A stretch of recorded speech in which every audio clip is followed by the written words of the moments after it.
November 7th, 2023, and would you call the roll, Mr. Wiley? Commissioner Robin Smith. Here.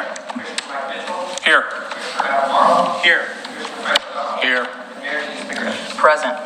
Thank you so much, and thank you to our commission. For those of you that weren't in the room or online, we just had a work session with the City of Oregon, with the City of West Lynn. I believe that is our third or fourth one. We have been working with them cooperatively on issues of mutual interest. And to tell you the truth, when Adam and I went to the city of Gladstone, they wanted to know why we're not having meetings with them. So I guess we need to, I need to talk to Mayor Milch and see about working on something with them as well. But I appreciate our colleagues from Westland. We've been taking turns going back and forth. So the next one we have next year sometime, we'll be meeting in West Lynn. All right, so on our agenda tonight, we have a report that's pretty self-explanatory. So a list of future work session items. You don't particularly want to go through, I mean, it's there. If anybody has any questions or concerns about what's on that list, please let me know. We can talk about that right now. Well, I still have concerns about whether everything on this list is something that's a priority of this commission. I talked about it a couple months ago, and I think we just decided to move on, but this is a very different commission from a lot of these items that have been here for a long time. So I just think that would be a good thing to possibly reaffirm or not affirm what's on this list. If the commission would like, we could add that. Maybe, so, a couple of these. So obviously November 15th, so that's next Wednesday. So that's going to be the 1 hour before our regular meeting starts at 7. Right. December 6th, same thing. It's the 1 hour before our regular meeting starts at 7. The 12th of December is our normal work session night. If that's something, maybe we could revisit the upcoming items as a new item in January, set aside some time on the work session to kind of start the year new, have a discussion what's on here.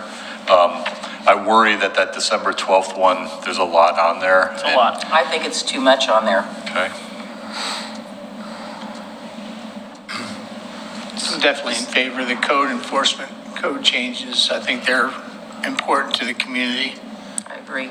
Yeah, those are set. Quite honestly, the McLaughlin Promenade encroachments is a perennial subject. I don't know if we ever reach resolution on it. Getting closer. Getting closer. We're getting closer. The facilities master plan is key to what we need to do because it always comes up as the framework within which other decisions are being made. So I agree with that one. I would say if there's anything on that one that we could delay would be the McLaughlin Boulevard Enhancement Shared Use Path.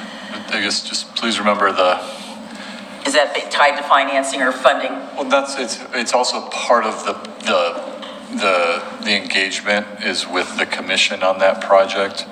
So it's important. We felt it was important when we scoped that project that it was going to be routine updates with the city commission so that they know the progress that's happening on that, because it is kind of a bigger project that's moving at a relatively quicker pace. But it's not, so if you're saying it's just an update, that's different than, I see it on here and I think, okay, is that like a major discussion? I thought we already had discussed that. Well, Christina, do you want to come up and talk real quick? Dana. Well, while they're coming up here, I support what's already on the agenda. I'm more talking about the additional upcoming items. And we can put that on the January Yes. to I discuss. think that would be good Yeah.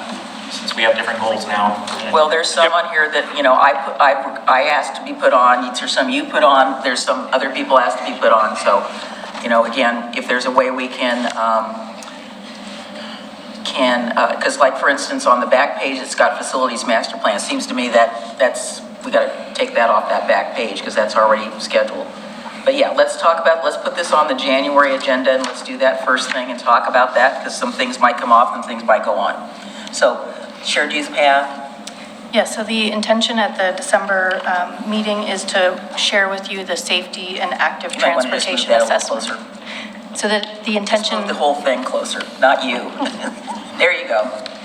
The intention at the December work session is to go over the safety and active transportation assessment of the corridor. So understanding kind of those pieces that'll go into our alternatives analysis and performance measures as we look at the different alternatives. Okay, So is that reaching a decision point soon? Or it's just information? Each of these 4 kind of check-ins that we've laid out and that we'll kind of walk through in our presentation tonight are really kind of check-ins with you and those, acknowledging, that you agree with where we're at allows us to move to that next step.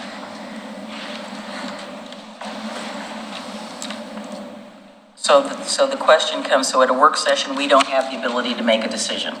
We can give you direction, we can do a consensus, but we're not voting on anything. So it's not anything you need us to be voting on at this point in time. It's just consensus, and then we can move to the next step. That's kind of what Correct. you're thinking? Okay, perfect. With how the 4 check-ins have been set up for this next year with the commission getting briefings, it's really understanding your direction so we can tell our design team to move forward with the next okay. deliverables. So when things move a week or 2, it's okay, but when they move more than that, then it basically shifts the consultant team's scope farther out. Okay, I got it. Okay. All right, we're all good? All right, let's move to discussion item number 1, which is McLaughlin Boulevard Enhancement Project Update, CI 22-002. And she's back.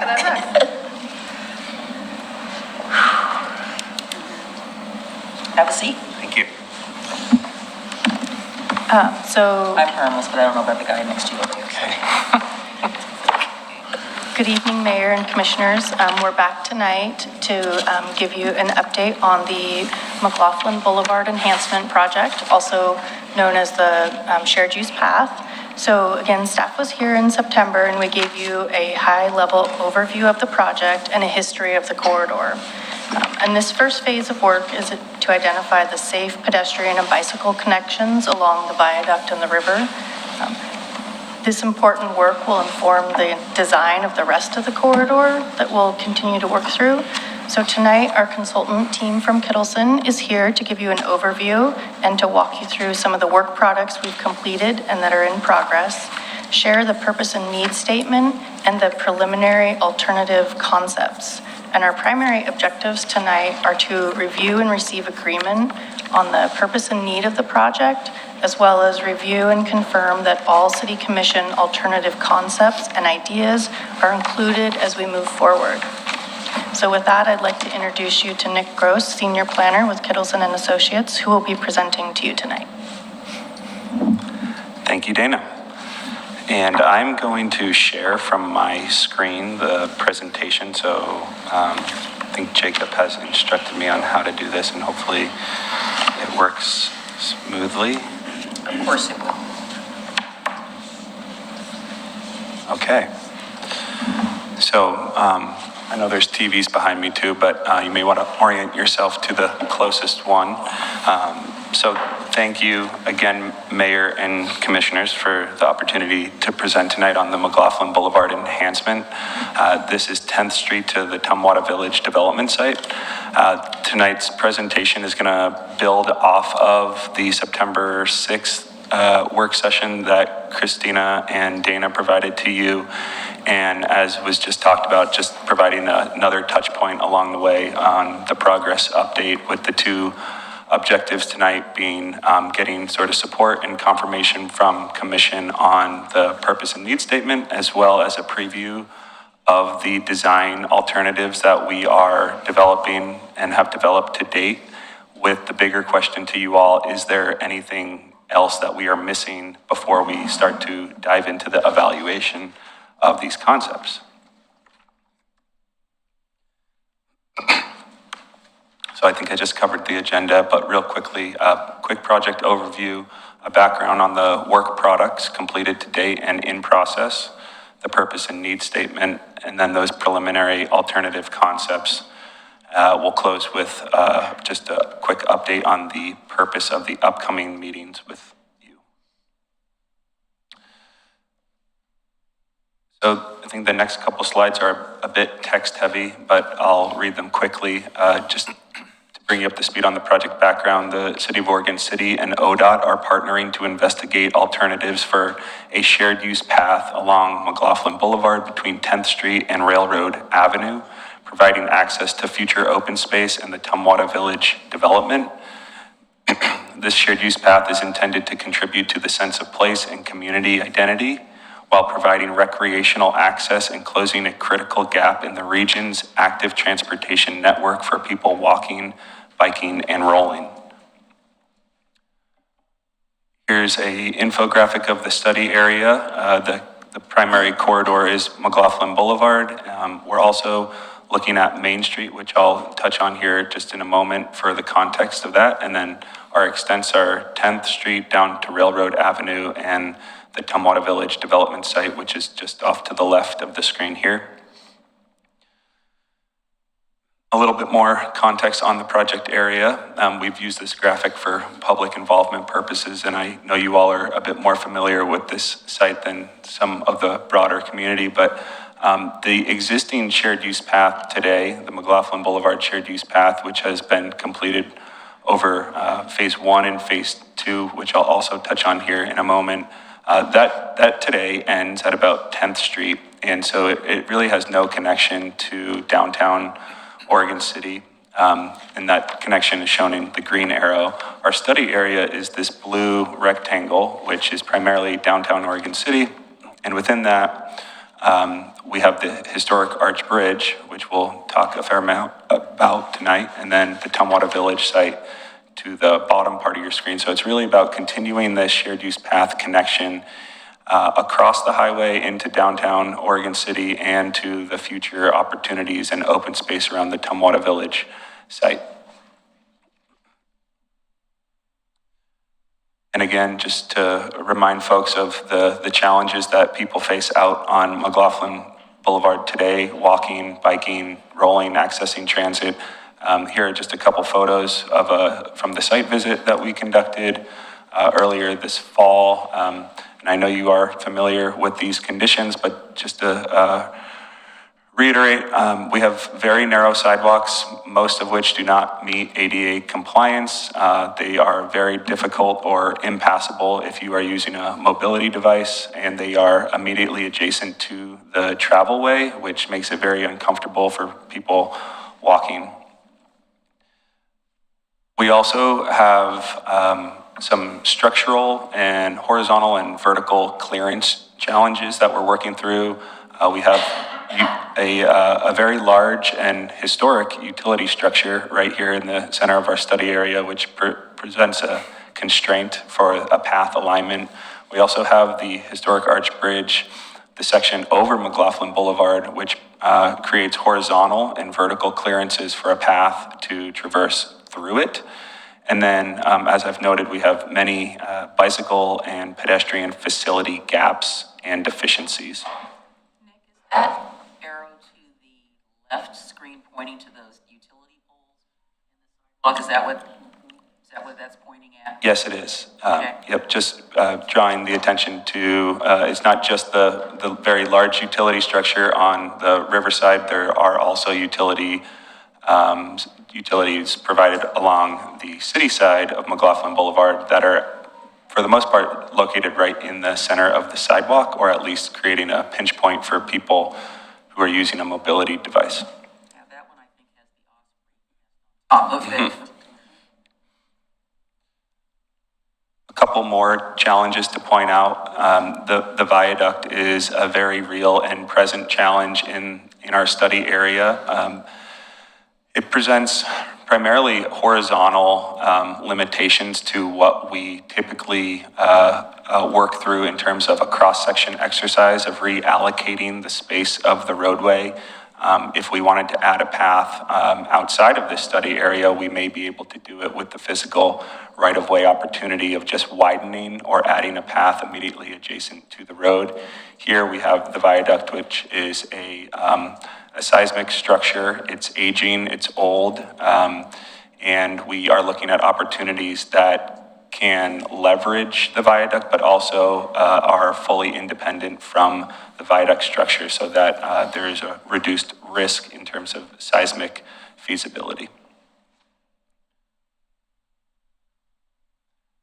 Historic Arch Bridge creates some limitations for the physical space and the path alignment, whether we're going under it, through it, around it, over it. Those are all options that you'll see here in the next couple slides. Quick update on our project schedule. I'll touch on these work products that we've developed to date, those being the corridor vision, the purpose and need, our evaluation criteria, and the background plans and policies review. Those are all material that have been circulated for review with city staff and our advisory committee as well. And we are now working through the development of the alternative concepts. We will be following this with the safety and active transportation analysis, which is our first sort of screening with the evaluation criteria. That will then hone us in on what we call the most promising alternatives, which should get us down hopefully to 3. And then we'll go through another screening of evaluation and public outreach to land on a preferred alternative, and then ultimately develop an implementable or implementation plan. And we'll bring all that back in June of 2024. The quick overview here of the documents developed to date, I'll go through them quickly. The corridor vision, and I'll read this. The proposed Willamette Falls Path extension contributes to the sense of place and community identity desired by residents, businesses, property owners, and visitors to Oregon City. The path provides a regional link accessible to users of all ages and abilities, filling a key active transportation gap and providing connectivity to open space, the Tumwater Village development and the future envisioned Oregon City Westland pedestrian bicycle bridge. The proposed path provides access to recreation along the Willamette River and preserves the historical and cultural significance of site. And the last, the proposed path is representative of the local needs and priorities of the Oregon City community and has been developed as an implementable and fundable alternative.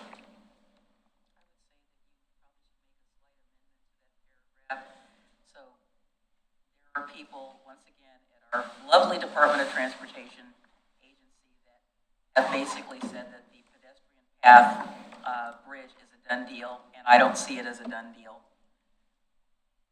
Although you use the word potential, I'd say it's far from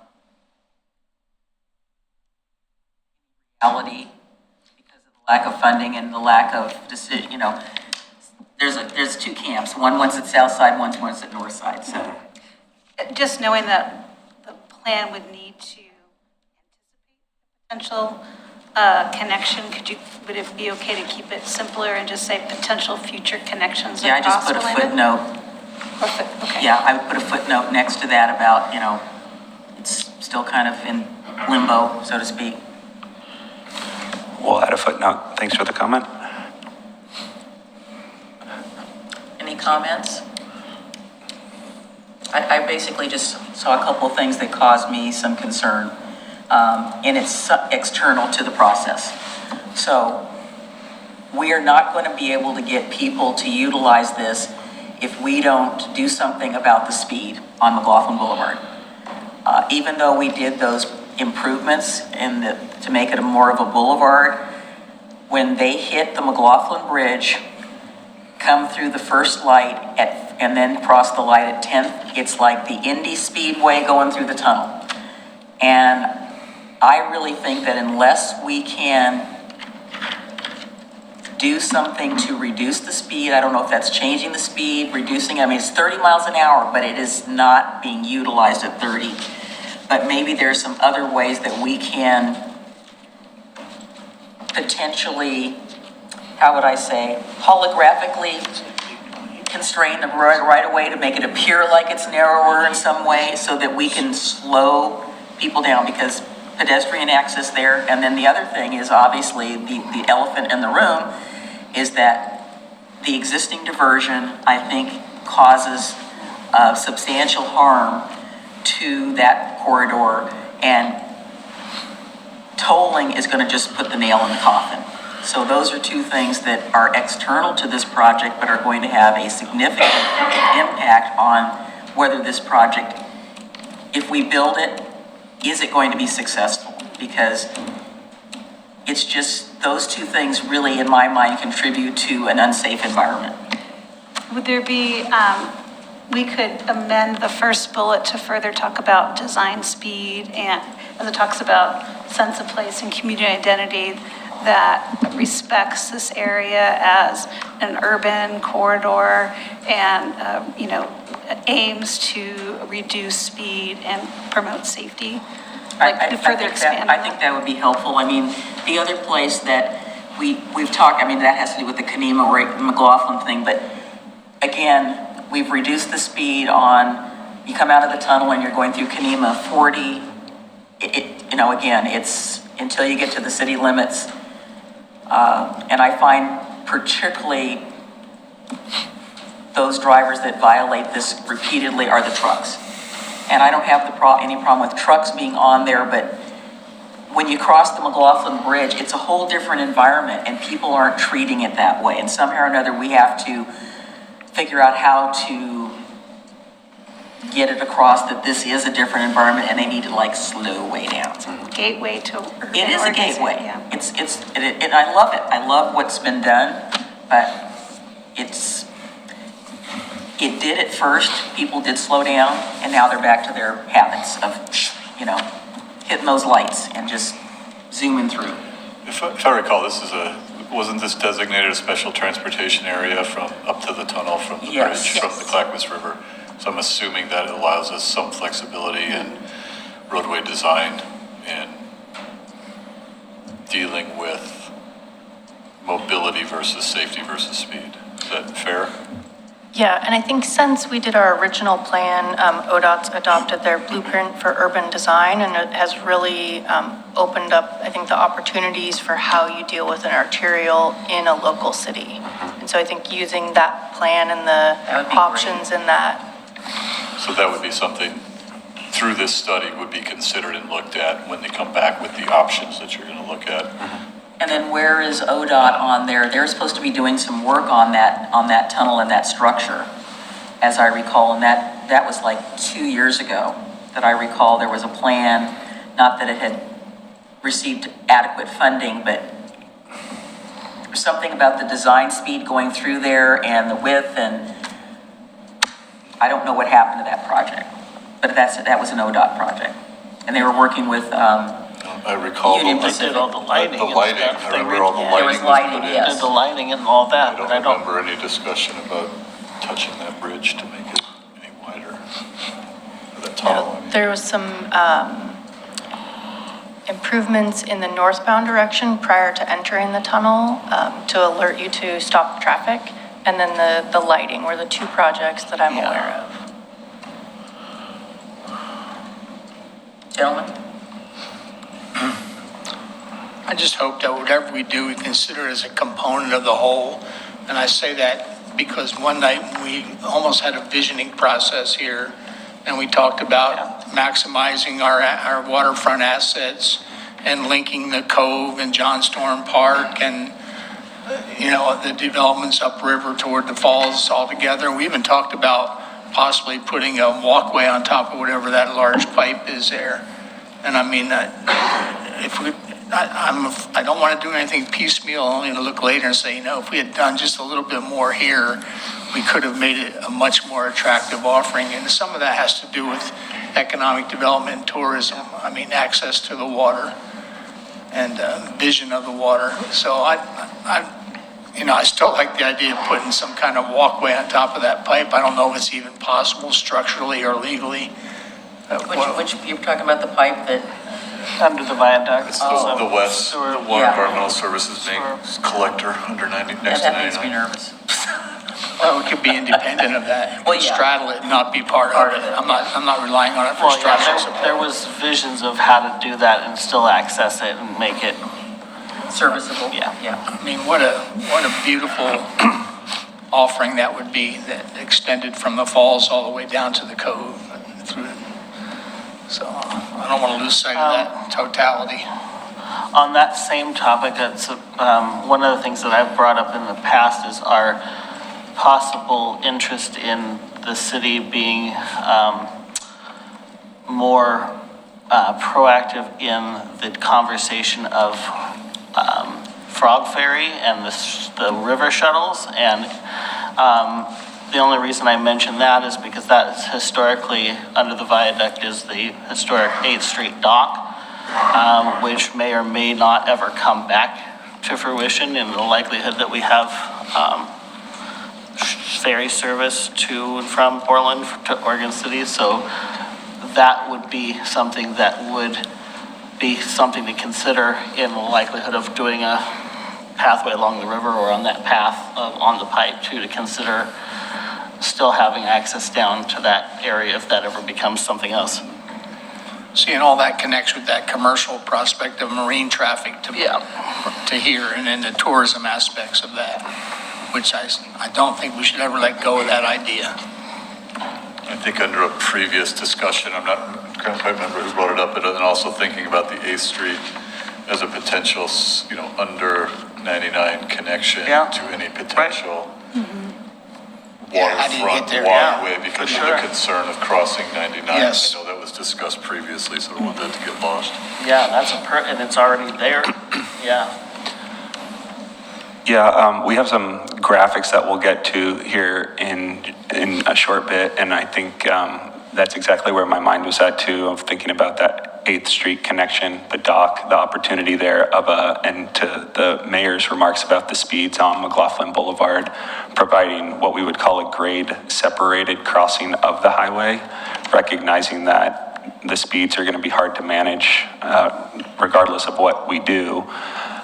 And providing that pedestrian grade separated crossing potentially under the highway, given that it's a viaduct. And again, we have some 3D graphics that I'll show here in just a little bit. Awesome.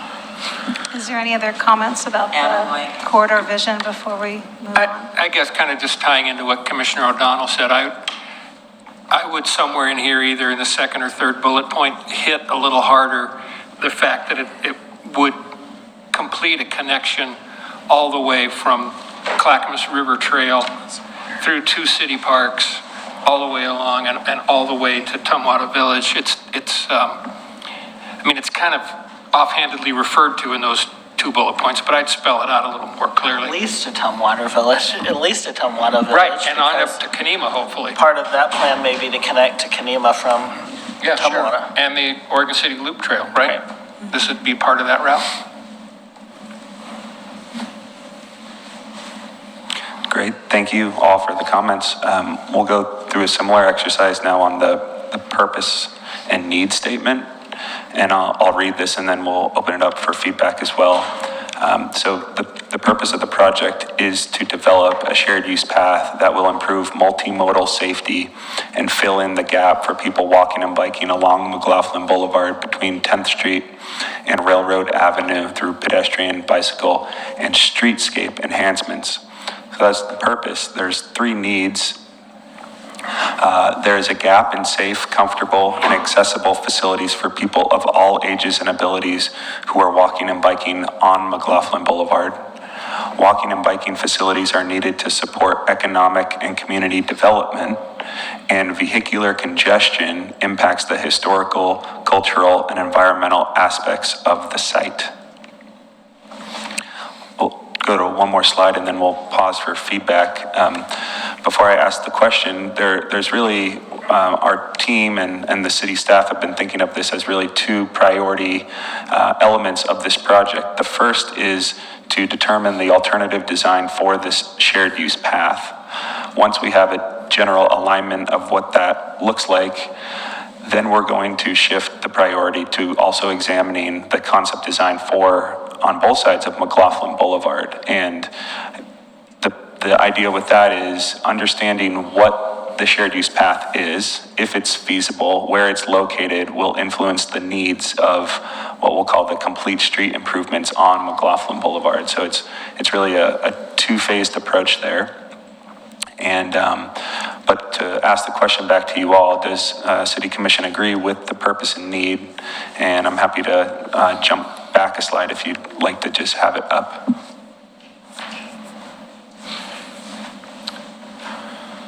I think the focus is fairly narrow as to purpose and need, and I think it should be expanded with the additional benefits that we talked about in terms of tourism and river accessibility. I mean, this is all about basically the logistics of moving people and vehicles, but it goes way beyond that if we do it correctly. Yeah, my only comment was similar to that, rather than thinking of it solely as a means of moving people from one place to another, also realizing that it could also be a place as a destination in itself. Yes, For sure. yes. There are a lot of people who like to, would like to walk along the river and do walk along the river, but it could be enhanced. I know that one of the places I do walk often is, I walk across the Arch Bridge. Oh, you're brave. I don't feel, feel endangered walking there because I know what to do, but I mean, it's a walking path for me, and I like walking out to the center of it and hanging out, just looking at the river there. Got a nice view of everything up and down. Good, yeah, I say you've got consensus, yes. Okay. But I would expand it, additions. I would expand it because there's so much more to be achieved in terms of tourism and river access, and I mean, it could be such a beautiful offering. And might not be the primary reasons, but it should not be not stated either. I think it's, the other thing we've heard before, right, is reconnecting our downtown to the river. Yeah. Yeah. It's been separated, right? It goes back to the same statement about maximizing the interconnectivity between all those assets that we talk about. The Cove, the John Storm Park, the development up by the falls. I mean, my gosh, think what that could be in terms of a destination instead of just a means of moving people and vehicles. It could be so much more. I'll just put this out there because I think we talked a little bit about how it has the special transportation area designation along that section, but 99 through here is also a freight corridor. Is it still not? Or, Yes. correct. So I don't know if that, I don't know what that means when we're going through this process, right? But I don't know if it just, I just mean, I don't know if it needs to be acknowledged because I don't know if if it will create design limitations or other safety concerns, right? So I just, those are the things we know starting, right? That we've got these inputs that are kind of dictated by the designation of the facility, right? That we have to work within. But I just wanted to point that out because. Yeah, we can be proactive in acknowledging, threading that needle, but we can be ambitious to do it. I still think it can function as a freight corridor if they're going slower. They don't need to go through there like, their pants are on fire, and it can still move traffic. I agree. I think it's just acknowledging the Yeah. constraints or the existing conditions Right. that create the kind of the sandbox we get to play in. But the funding could be multi-tier, right? The funding you search for to take care of this aspect of the project might come from one source, and then the funding to make it more than the things we talked about, making it more. I mean, is that not within the urban renewal district down there? Well, think about it. Think about what we could potentially do. And when is the time to do it? And think about removing foot traffic from adjacent to 99 to a pleasurable experience along a riverfront. Those are different worlds. Well, think about it, the same ambiance on the McLaughlin Promenade could be translated to the McLaughlin Boulevard.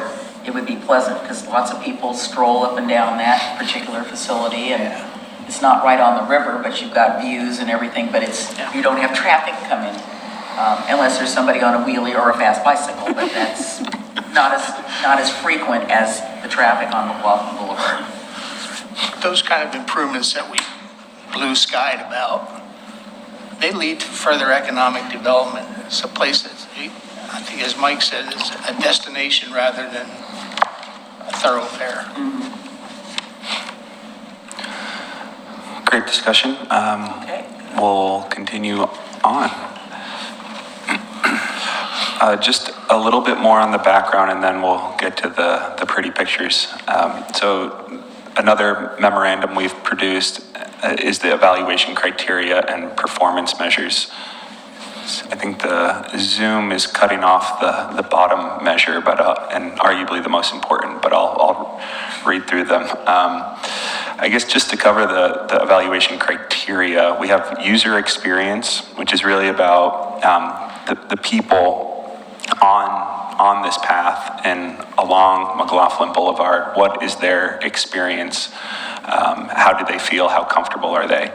We have constructability, which is really about sort of the nuts and bolts of creating an implementable and fundable alternative that also aligns with the needs of the Army Corps of Engineers, the U.S. Coast Guard, and the Mobility Advisory Committee, which is that nod exactly to the Commissioner's point about the freight component. That's the MAC, which is advisory committee for the freight industry in Oregon. You may know that. And then the environmental feasibility is another evaluation criteria we have. This is about preserving the cultural, historical, and environmental aspects of the site, which relates to the NEPA process.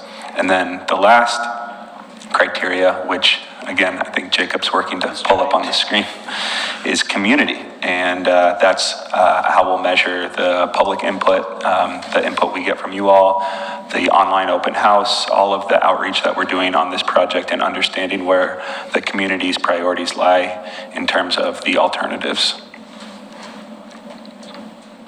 The Mobility Advisory Committee, that's a state body? Yes, it is. Okay, thanks. Okay, and then the last background material, this is technical memorandum number 3, our plans and policy review. This is a list, and I won't read this one. This is a list of all the background material that's relevant to this project in our study area. The one I will draw attention to is, I know it's very hard to see, the third bullet down, McLaughlin Boulevard Enhancement Plan. I know this was presented on back at the September 6th meeting. For background context. Phase 1 was constructed in 2009. Phase 2 was constructed in 2012. And although we're not quite calling it this is really phase 3, which Dana and Christina and City have always said is the hardest. They've saved the hardest section for last. So that's where we're at. There's a number of local and state plan documents that have we've drawn on to pull together the criteria and also influence some of the desires and sort of the background and driving factor of what this project is. The city's transportation system plan also refers to this project.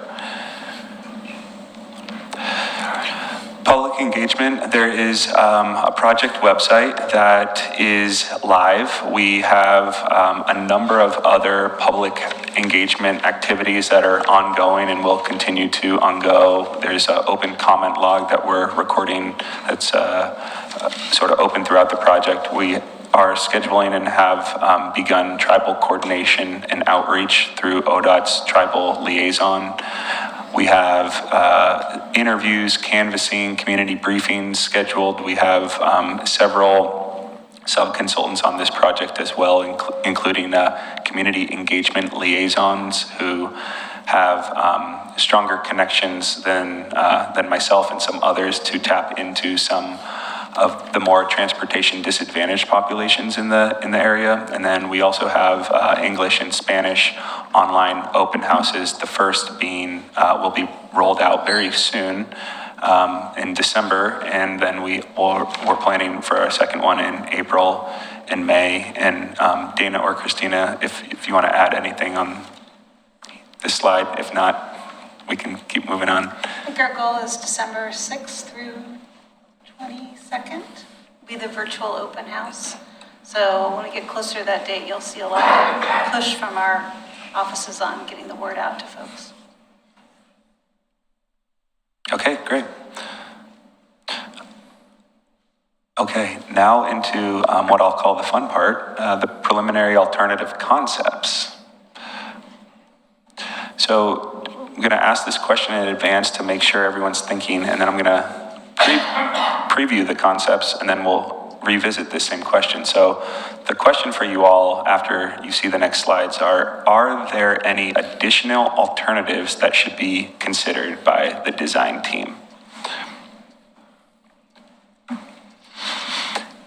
And there are three themes of alternatives that I'm about to preview. There's the realigned concepts, which provide a shared use path adjacent to McLaughlin Boulevard. The key to the realign is that these are fully separate structures and do not depend on any structural integrity of McLaughlin Boulevard or the viaduct. These are standalone structures. That's the realign.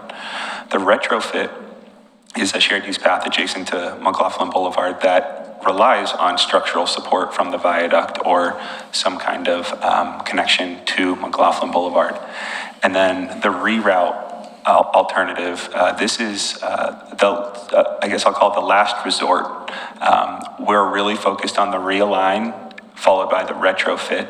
Each of those have three sub-alternatives, which I'll preview here in a moment. If none of those alternatives are deemed feasible or if they're somehow fatally flawed, which I'm confident we can come to an alternative that is not, we would then look at this reroute alternative, which would traverse down 10th Street onto Main Street and sort of go through downtown. For a shared use path to do that, or something that is really comfortable for all ages and abilities, it really faces the challenges of trade-offs, whether that be parking or just the concern of right-of-way impacts, the historical nature of downtown. We're really constrained in that section, so we're really focused on the opportunities where we have the realign and retrofit a little bit more space, or maybe a lot more space along McLaughlin Boulevard for this connection. This graphic here is a very high-level overview of the alignments, and I'm not going to spend too much time on this because we have these 3D images on the next slides that paint a much better picture of what you're about to see. Very quickly, alternative one, we have a low route, a high route, and a hybrid route. The hybrid is really a combination of a separate structure and also relying on the section of McLaughlin Boulevard where it widens. We have, for alternative two, the McLaughlin Boulevard reorganization, which is more of that complete street reimagining McLaughlin Boulevard. We also have the viaduct augmentation, alternative 2B. By augmentation, we mean cantilever or some kind of structure that hangs off of the viaduct to get us that additional width. And then alternative 3 is that reroute along 10th and Main Street. So now I'll walk the group through each of these alternatives in more of a 3D model, and we have a video to show as well that is a little bit more of a fly-through, which will compare them all. The first is alternative 1A, which we call the low route or low route. This is a shared use path that would deviate off of the area around 10th Street and ramp down to the water's level. The ramping structure that you see here is shown at roughly a 5% grade, which would be required for ADA compliance. That also helps paint the picture of how much ramping would be needed to get folks down to what we are calling sort of a floating dock or esplanade along the water. You can see here the blue line is representative of that shared use path. Again, this is a floating concept. This is going underneath the historic arch bridge. One of the biggest challenges with this concept is that with the changing of the water levels throughout the seasons, that path can raise upwards of 30 or more feet, and there become horizontal and vertical clearances of that path, specifically around the location of the arch bridge.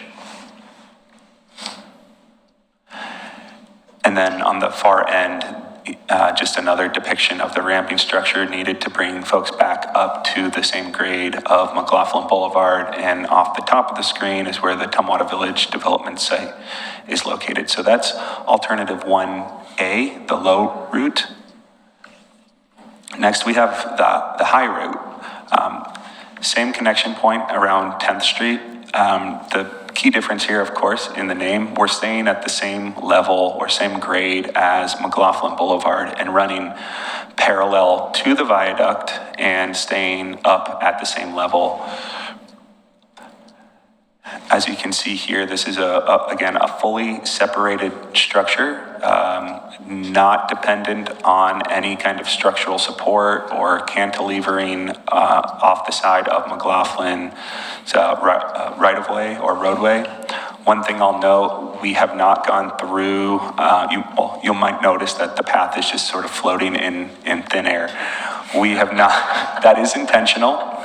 But unfortunately, that's not how a structure like this would work. We have not gone through the structural evaluation of exactly where those piers and support structures would be located. So this is really still keeping it at a concept level, really focused on alignments, not structural integrity. Does 1B avoid working in the water? To your knowledge, we don't know at this point. We don't know. It would probably rely on some kind of water access for construction. So when you were doing your photography, some of that area has become, how would I say, alternate housing. And I have seen people go along the current path and flip over the fencing. So I would support blocking access to any of that underneath that thing. Okay. Just real quick to note, you can see the utility tower there, and in this image or in this concept, there clearly is no impact or constraint with it. You'll see on the next one will be a little bit different. Can we see the previous one again with the switchback? Yes. Here we go, yes. I'm worried about debris coming down the river in that thing. Now, there's one that, it ended with a switchback that went. Yeah, that's the next one, it's to get back That out, one, yeah. yeah. That is floating in midair. I mean, we know that if you can stay out of the water, it simplifies things in terms of construction and who's involved, like the Coast Guard. Yes. Yeah, there's complications with the ramping structure that relate to the rising water as well that we're considering, but still haven't dove into the finer details of. But it's not just about the floating portion of this path raising with the water. The full ramping structure would have to adjust to that as well. So when we talk about operations and maintenance, the life cycle cost of something that is moving more often than one that is not, it's likely going to have a higher cost associated with it. So is that large pipe we're talking about that we see? Yeah, it's a bit difficult to see there. I think some of the other commissioner, I forget who made the original comment, that same pipe travels underneath the viaduct as well, and we can fly into that in the model if we want to take a closer look at that in a bit. Yeah, the black. Like I said, I thought about just straddling it and getting you up out of the water more, avoiding that in-water work. So I was involved in the construction of the East Bank Esplanade, and there is a floating walkway. The component of that, and I can tell you that was rough going through the permitting for that thing. Yeah, I think a floating walkway brings all kinds of inherent problems. It was a nightmare. Yeah. I think it got done through the sheer will of Vera Katz staring somebody down at the core. I know people can see that happening. I think this is where we left off, just back to the high route. So here you can see clearly it's traversing through the arch columns of the arch bridge. One of the big themes of the alternative analysis is historical and cultural impacts to both the site, the historic arch bridge, not just of touching the bridge, but visual impacts as well, and trying to mitigate all of that while also providing this connection. So you'll see several alternatives. This is really one of the focal points of the project, is how this path navigates or traverses the arch bridge without impacting the historical and cultural context of that structure. And right now, I haven't walked it for a while, so you walk around that pillar there? Yes, today there's a very narrow sidewalk on the inside of that pillar on the roadside. It's really only about 5 feet or so. That's what I was remembering. It's not, yeah. And to that point of, can you, I guess maybe that question is leading to, could you put the path on that side? There is really no opportunity with the physical space to do that without removing a travel lane or something like that. And that, you can't just remove a travel lane in a very narrow spot. It would really change the scope of all of McLaughlin Boulevard, and that is a much larger conversation, which is a little bit out of the scope of this shared use path. You can if you're ODOT.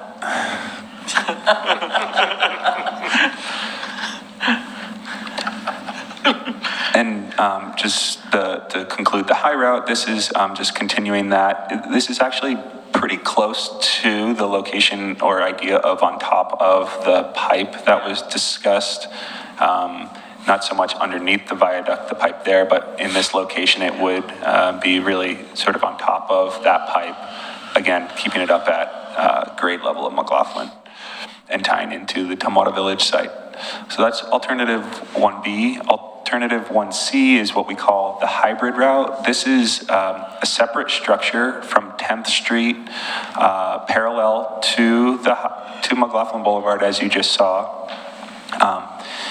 But instead of continuing as a separate structure, where the viaduct ends today and ties back into existing sort of earth or grade, the highway widens there, as most of you know. It's a spot for on-street parking or, viewing points for people walking. It's also the location of the utility tower. With this hybrid concept, the path would utilize that space and continue on a linear path through or around the utility tower. This is something we're working through. Right here, you can see it very conceptually shown as just bypassing or right through the center. It looks like there is clearance to do that if you modified the structure, but that is also a whole nother sort of evaluation of if you can modify the structure. The alternative to that would be some kind of cantilever or separate structure that would hang off the side of McLaughlin Boulevard just to get around the utility structure. Yes. I don't think anybody's excited about walking under that. Oh, okay, so Under the maybe utility tower? okay, you're talking about the utility tower, okay. But where the path shows the blue continuing, we're not talking about tunneling through the bridge. It stops there. Okay, well, that needs to be modified, because it looks sort of like that. Like it's going through, Yeah, well, it looks like there's an, Right here. yeah, right there. I would, I'll speak to this and then I'll very much welcome the comment. So okay. there is a idea on the table, at least the question, could you punch a hole through the pillar there? Well, if we could, then why didn't we restore the restrooms and all the other things that we were told we couldn't have done during the restoration of the bridge because there was utilities going through there? Right, so I think one of the primary reasons that it's even shown here is just the historical functionality of that space. And as you've already pointed out, it once was a restroom. Yeah. There were actually a stairwell that would bring people from McLaughlin Boulevard up onto the deck of the arch bridge in that location as well. So if we can utilize that, let's do that. Let's bring the restrooms back, or a concession stand, or anything, and then have the path go around it, because that'd be awesome. I think they sealed that up and took, Well, that's what they're telling us, but then if we think that there's still some way to do it, then why weren't we aware of that before? That was my I question. asked about Yeah, that when they exact- were- Well, we all did. When they were doing that project, I said, Yeah. well, what's gonna happen to that space down there? Right. And they said, that's gonna be, But as far as I knew, it was Didn't seal it unusable up. before the restoration of the bridge. It was even unusable that we couldn't redeem it at that point. So if we've learned something different, I'd sure like to when know was the that. last time you were down in it? I restrooms? don't think I was ever in there.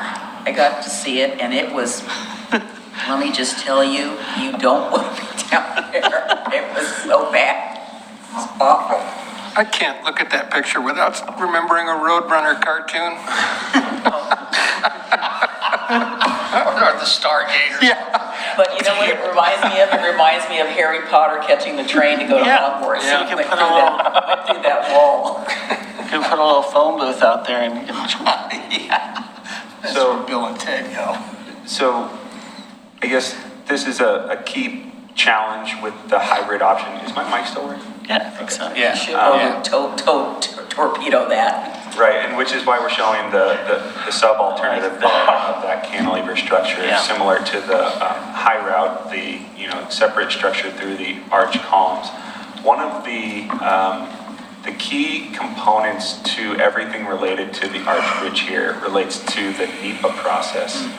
And this, the concept or the notion of an adverse effect.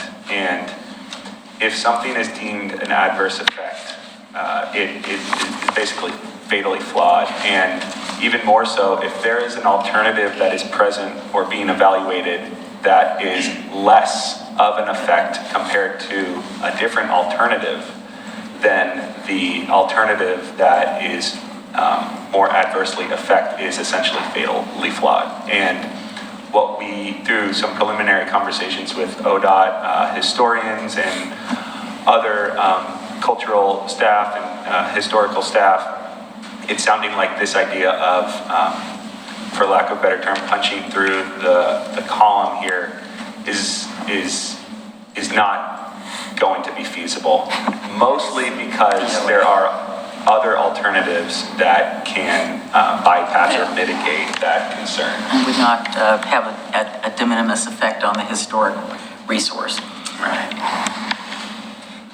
Can I just ask real quick on the PG transmission tower?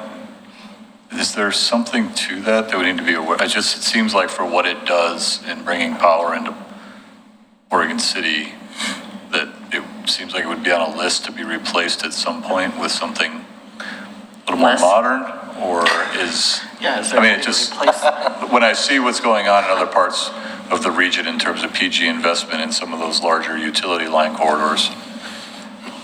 Yeah, I don't have a great answer for you. What I do know is that that structure, the utility tower, has been there for a very long Yeah. time. And there have been questions about it designated as a historical structure itself. And you've got the Endangered Species Act going on with the, Yeah. with the nest Oh, that's jeez. there every year in, year out there, with the hatchlings of the osprey that are hanging out on the top of it.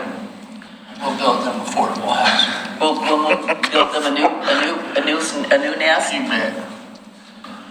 We can jump back to the slides. I just want to make sure we're getting through Just everything. keep going, we got one other thing on the agenda And tonight. so, again, I think There. you've pretty much seen this one now. It's just tying back into the Tumwater Village. So that's alternative 1C, the hybrid.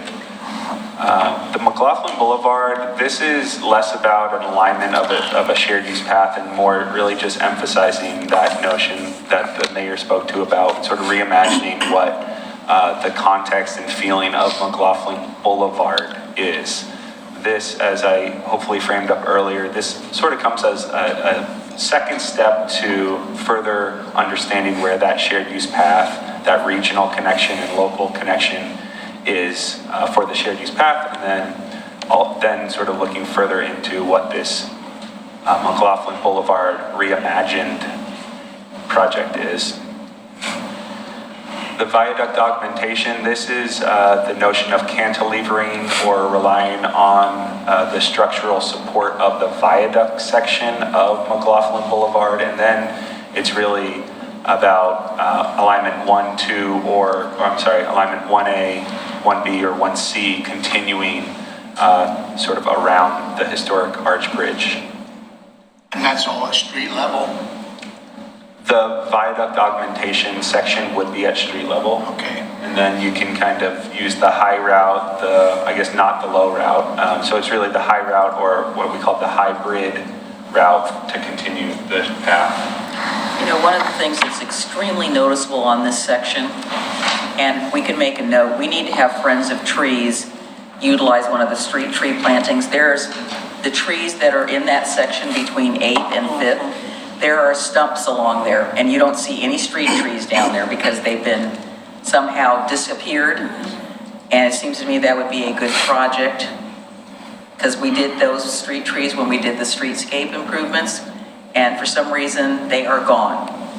And everywhere else you can see where trees are, and it seems to be pretty slim in that section.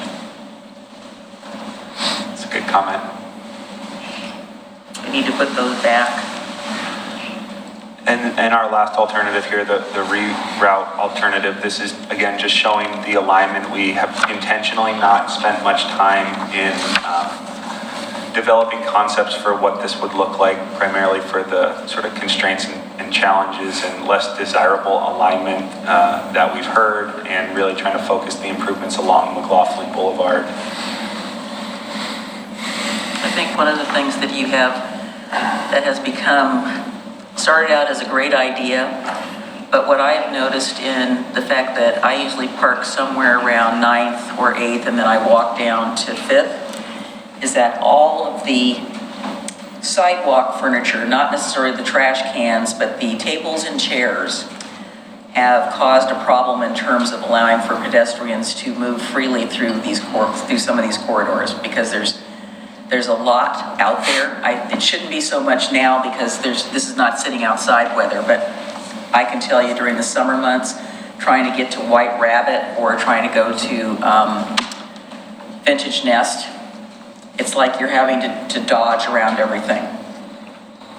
And while I support, the businesses having some sidewalk seating, I think we've gone some places, particularly down there, we've gone a little bit too far. And now it makes it impossible for you to be pedestrian on the sidewalk.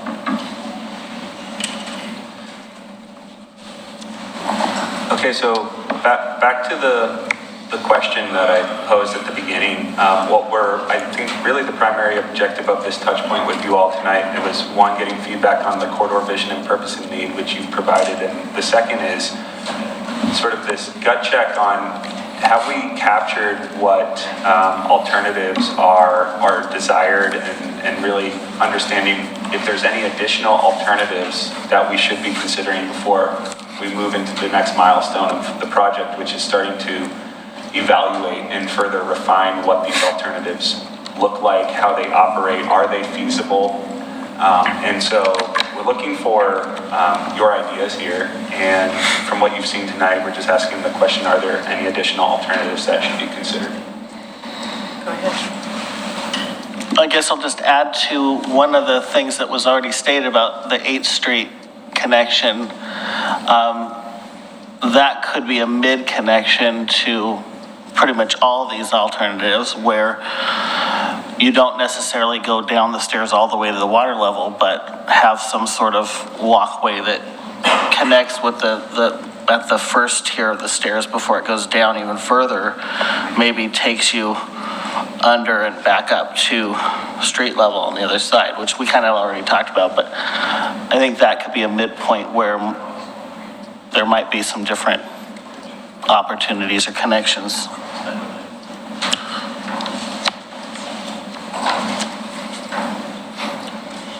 Mike, any thoughts? Not on additional alternatives, but I was pleased to see in what you presented tonight that wasn't in the packet, is the idea that alternative 3 is far and away poorer choice that would just be a last resort. I mean, what we could do with these waterfront alignments is so much superior for all the reasons that we've talked about tonight than that third one would be. So I was glad to see that as a last resort only. Talking about the Main Street? Yeah. Okay. Is there any looking at, so I think there's a ped-activated crosswalk right under the 43 bridge, right, of 99? Yes. And then is an outcome of this potentially additional stoplights along 99 for pedestrian crossings, or not really? I think that's a great idea. It's something, so it may be a bigger notion of connecting people on this path back to the city side. How does that happen? I think this 8th Street concept is something that we're definitely going to be looking into. We talked a little bit about, could we somehow uncap that stairwell in the bridge to bring people up to the deck from McLaughlin Boulevard? That provides a great separated crossing. The question about signalizing some of these intersections, I don't have an answer for you right now. It's definitely going to go into my notes, and we can, get back to you on what that process is. There's a lot that goes into it in terms of warrants, and it's not just about, a pedestrian connection, traffic volumes, things. I think it could also provide value in metering some of the speeds along McLaughlin Boulevard, just controlling the flow of traffic along McLaughlin Boulevard to, so it's not so much that raceway as the mayor pointed out. So something to be explored. Can you say again what you just said about the, so first you talked about the crosswalk there underneath the bridge. Yes. And then that section we talked about, I think that's what you're referring to for the possibility of a connection, not through the tunnel or not through the bridge itself, the parallel with the street, but in another way. Well, it would be, let's say that the hybrid, or I'm sorry, the high route, which is going through the arch column. Yeah. Let's say this alternative could Yeah. still potentially utilize a stairwell, that old stairwell in the pier or the column, whatever we want to call it, the pilaster, I think is the technical term. Well, That's something that we still are trying to understand the implications of. Is that feasible? Right. Is that, what type of historical impacts could that have now that it's already been capped? But the bigger question that we've asked and floated around internally is, can we get people from the grade of McLaughlin up onto the bridge deck? Because Okay. right now they have to cross the highway to do that. But one other thing I would think about is if that crosswalk stays and we do any of the other options that take the pedestrian path through that scenario, whether it's that version or the hybrid version, that crosswalk is not ideal because when you get to the other side, you're on that teeny little sidewalk. Now, if you punched a hole from there to the path, that's a lot, because there were theoretically doors on that side anyway for the restrooms. So those are historically accurate, the old doorways. So that would be a lot less intrusive to the design of the bridge visually from the street, but it could connect that crosswalk to that path in a interesting way too. More perpendicular. East-west connection rather Yeah. than north-south. Yeah, Access the bathrooms from the grade. So, just a thought. Access the bathrooms from the bridge. They were designed to help people going back and forth, so you walk down the stairs, right. use the restroom, and then you walk back up Right. and you continued on your way across the bridge. So, is there anything else we need to wrap this up? Because we have one more thing that we need to finish talking about, give staff some direction, but I think Very interesting. the schedule is there. We're going to keep moving forward. We gave them lots of food for thought. Yeah. So Are we're you- going to, oh, Craig. Are you planning a face-to-face open house? No, we're going to be doing a virtual open house, which is basically walking folks digitally on a website, basically with all these options, and provide them the ability to really sink in and provide their comments. And we'll be asking them, a lot of questions over the time. If, as we get further on at the end of the process, it makes sense for staff to provide an open house, before commission meetings, people have a chance.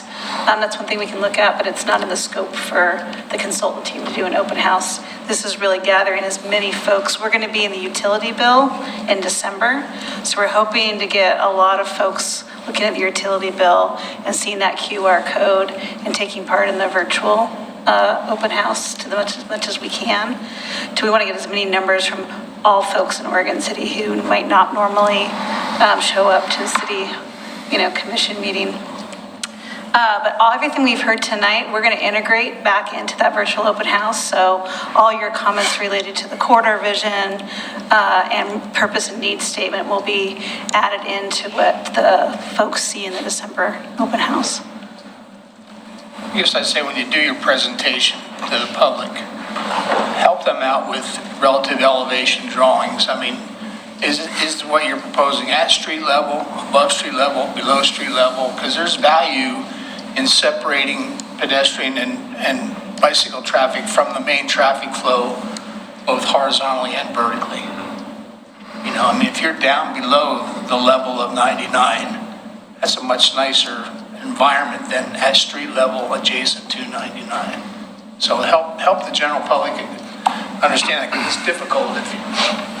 Most of us have looked at a lot of concept drawings and a lot of blueprints, but the general public does not.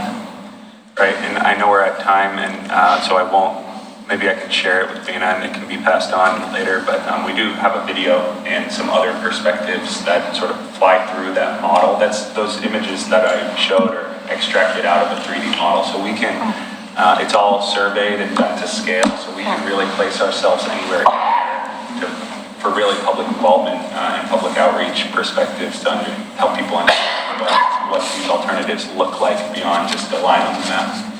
There were some attractive alternatives there. The first question is, what are you primarily attempting to fix?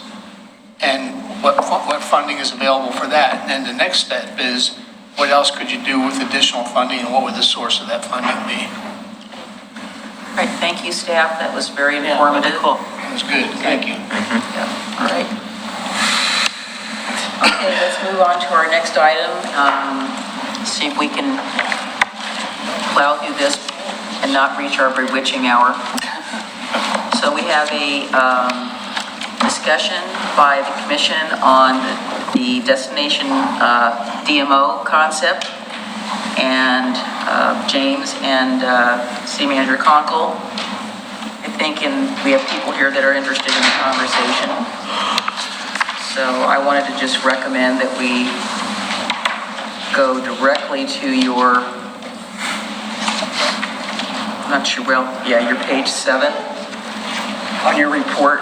I guess that's what I was going to ask. I mean, we've, as part of the commission's goal setting, earlier this year, there was a discussion about, having a discussion about destination management, destination marketing organization, what that would potentially look like, how those have been created in other jurisdictions, and then facilitating a discussion of the city commission about, is that something we would like to look at doing in Oregon City? And if so, what are the steps to get there? I guess just for the sake of time, do you want us to present, or do you want to start the discussion and we just help facilitate as you go through that discussion? I think we can start having the discussion, don't you think so, guys?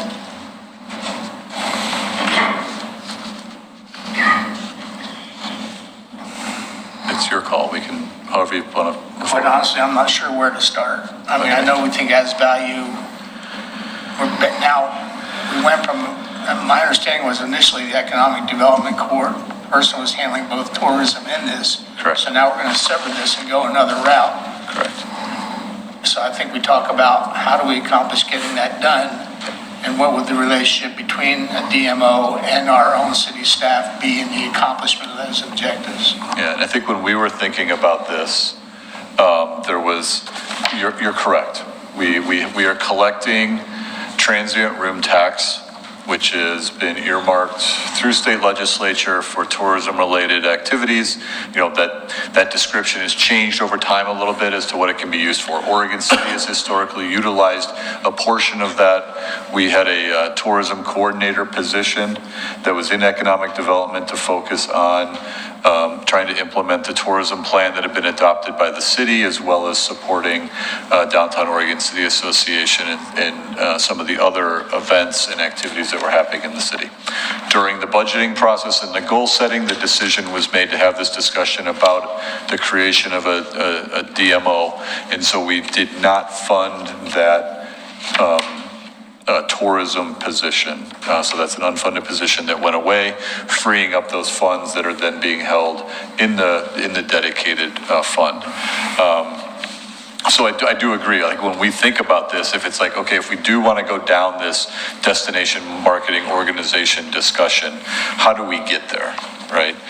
To us, it seemed like, you know, there's a couple options, right? Either the commission's going to have a very large active role in kind of creating that, or we go with kind of what we've identified as more of like a stakeholder committee or a blue ribbon committee that gets tasked with some high-level direction from the commission to tackle what does this DMO look like, what does it do, and then have that discussion then brought back to the city commission. You know, I could see a task force with one or two commissioners sitting on it, with multiple stakeholders from the groups that we have in the city, and they really kind of tackle the nuts and bolts of a DMO.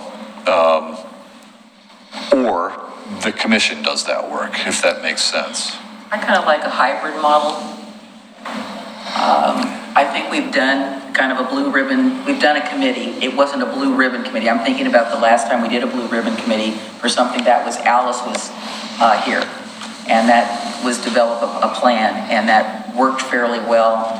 But I think given the overall interest of this commission in jumpstarting this particular process, those of us that, I think we should all be involved, but I think those of us who particularly are interested will be, you know, our interest is going to wane and you know, come and go. But I think we should help drive this. I don't have any problem with having a hybrid model of what you're proposing. Okay.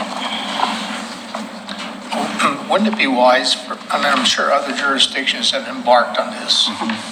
Wouldn't it be wise to learn from them? I mean, they have contracted with other organizations who either performed admirably or failed miserably. And maybe the first step is contacting those who have engaged in that process and say, what has been your experience and what has been your experience with your provider? And what do they do? And then we start talking to those people and say, what would you do for Oregon City and how would you presume to go about it? Because we don't really have an understanding of I don't have an understanding of how that organization works in relation to a city staff.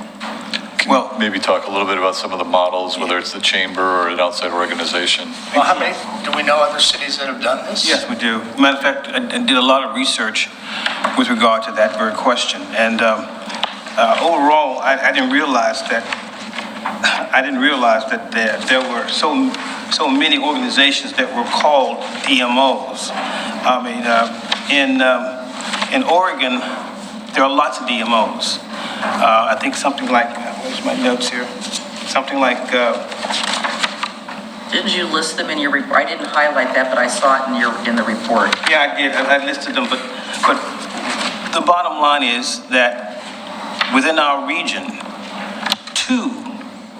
there are two organizations that actually behave purely like a DMO, either a destination management organization or a destination marketing organization. Now, we shouldn't get necessarily hung up on definitions. We should obviously focus on what they do. But to give you an idea, now I've given you a lot of information, but in terms of Wilsonville and McMinnville, we focused on those two because they behave purely like a DMO. no matter whether you call it a marketing or management. What Given about the county? What is their model? they don't have a model. Well, actually, they do have a model. Mount Hood Territory is a Yeah, DMO. Mount Hood Territory, as well as our regional model, our regional DMO is Portland, the Portland Travel Portland. That's our regional DMO. And then the county is Mount Hood. Right. And And so- then where does Travel Oregon fit into that? They're up here, and then Right, Travel that's the Portland, state. and then Mount Hood Territory is kind of in that same category as Travel Portland. And all of those, and within our region, we have lots of chambers of commerce that are labeled DMOs, but they don't really function As a DMO. They function more like chambers of commerce. Okay. Right. What about statewide? Or what about successful communities like Bend? Do they have a DMO? Well- Ashland, do they have Seaside. people that are Well, oriented towards? McMinnville has a successful DMO. Yeah. Wilsonville has a successful DMO, and they're closest to us. That's why I chose them in the staff report. Yeah, I think so we tried to include them. They're close in our region, somewhat similar in size. You will notice differences in amount of funding that they have available to them. Wilsonville is probably closer to what we would be versus a McMinnville, which has just a significant number of hotels Right. that generate a significant cash flow from them. But, we could certainly go find others. There are others. I think we were just saying, okay, in the metro region, here's two, because it's hard to compare to a seaside, right? Sure, Or I mean, Cannon there's Beach. elements, but yeah, in terms of the. Just the size of it Yeah. is. Right. And there are a Well, lot in terms of what they have for offerings, but I mean, we can dismiss those, but maybe take the best of each of them. Yeah. That does apply to us. I asked about Astoria. They've been very successful. I mean, Yeah, and I stopped don't there. know whether they have one. I know they have a tourism, but I don't know if it's a DMO. Well, in And they're terms about our size. of Seaside, not so much of the transient room tax, but more so, I know how in sync the chamber, downtown association, the city, and the DMO is. I mean, they all operate as one. Do they- That's something that we really need to Do strive they have a for. DMO in Seaside? It's a separate organization that's just tourism for city. Well, it's connected with the city. I don't know exactly the details of how that all works, but I just know as someone that does an event there, it all functions together. And that component, I think, is something that we really need to, that's the biggest component for me in moving forward with the DMO is, are we able, no matter how it functions, to know that the chamber, downtown association, OCBA, the city, and the heritage community, and whatever else needs to be involved are all on the same page. Because if they're not, it doesn't work. We all have to be in sync, and that's huge. And that's something communities are doing separate from the room tax that I think we really need to think about how they do that. How do they get those groups on the same page? And that's So why- I think we can do that. I mean, I think we have all the things in place to do that. Okay. And that's why McMinnville was chosen. Yeah.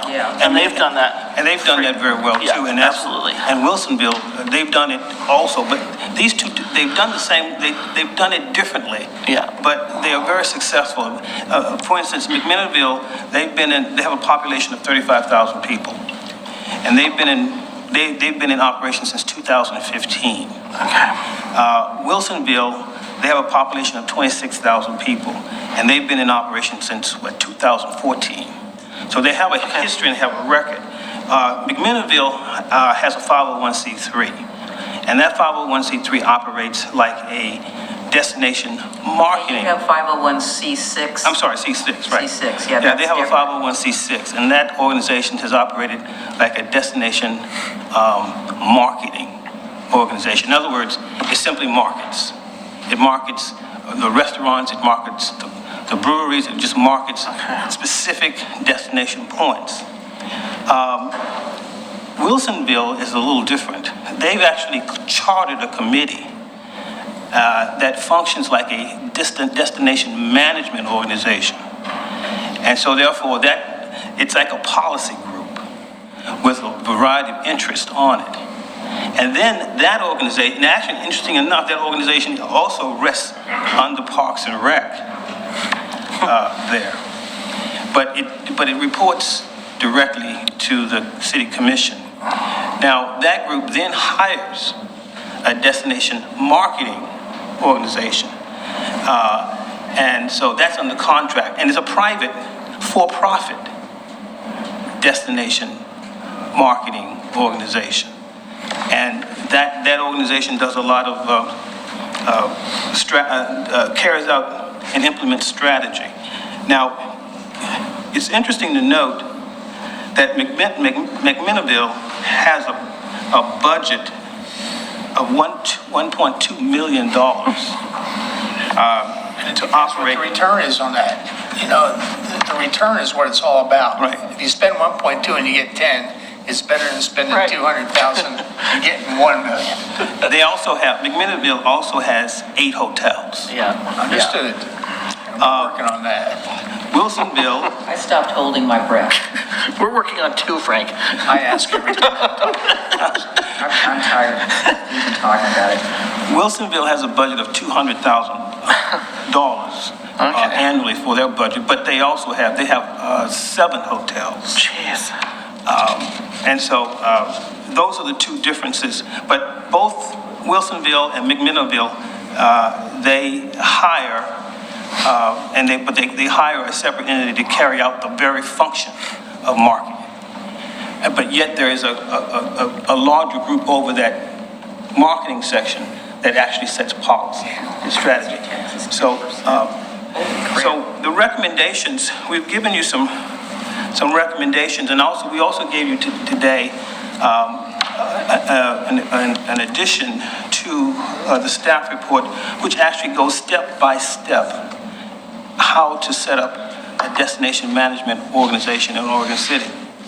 And one thing that we recommended is, in terms of step 1, is to refresh the existing tourism plan. And in doing that, we're recommending to establish a short-lived blue ribbon panel made up of a variety of organizations as you see listed here. And that organization, once that's in place, it's important to hire a tourism-related market data company so they can focus purely on the data and compare the data in Oregon City with other organizations, with other cities similar to our own. And the staff would coordinate the meetings of that group. Now, after the OC Tourism Strategic Plan has been completed, step 2 would be that it would be reviewed by the City Commission and then approved. And step 3 would ask 2 questions. 1, is there an existing 501c3 out there that we could sort of sole source with? Because if there is, that would save us some time. If there isn't, then we would have to proceed with establishing a 501c3 or 6 ourselves, and then hire a destination consultant to help with that process. And then staff could identify the consultant on behalf of the City Commission. We'll probably have 3 or 4 that you could see and hire a consultant to do that. And then after the legal entity has been approved by the IRS, then the City Commission appoints a slate of board members to serve as the first board of directors. And the first board of directors would there would be 1 seat on that board of directors representing different interests in the city. For instance, the lodging, we have a hotel. It only makes sense that the hotel is on the board. And that's our main money source. Also a retail business concern, a food business interest, an adult beverage interest, an outdoor recreational business interest, a nonprofit tourism support organization, local historic sites, an interest there. And then, of course, you'd have a city commission liaison who's non-voting, and a county tourism agency like Mount Hood. So it'd be quite a board of directors. And then all members of the board of directors to follow after that would be chosen by the existing board of directors.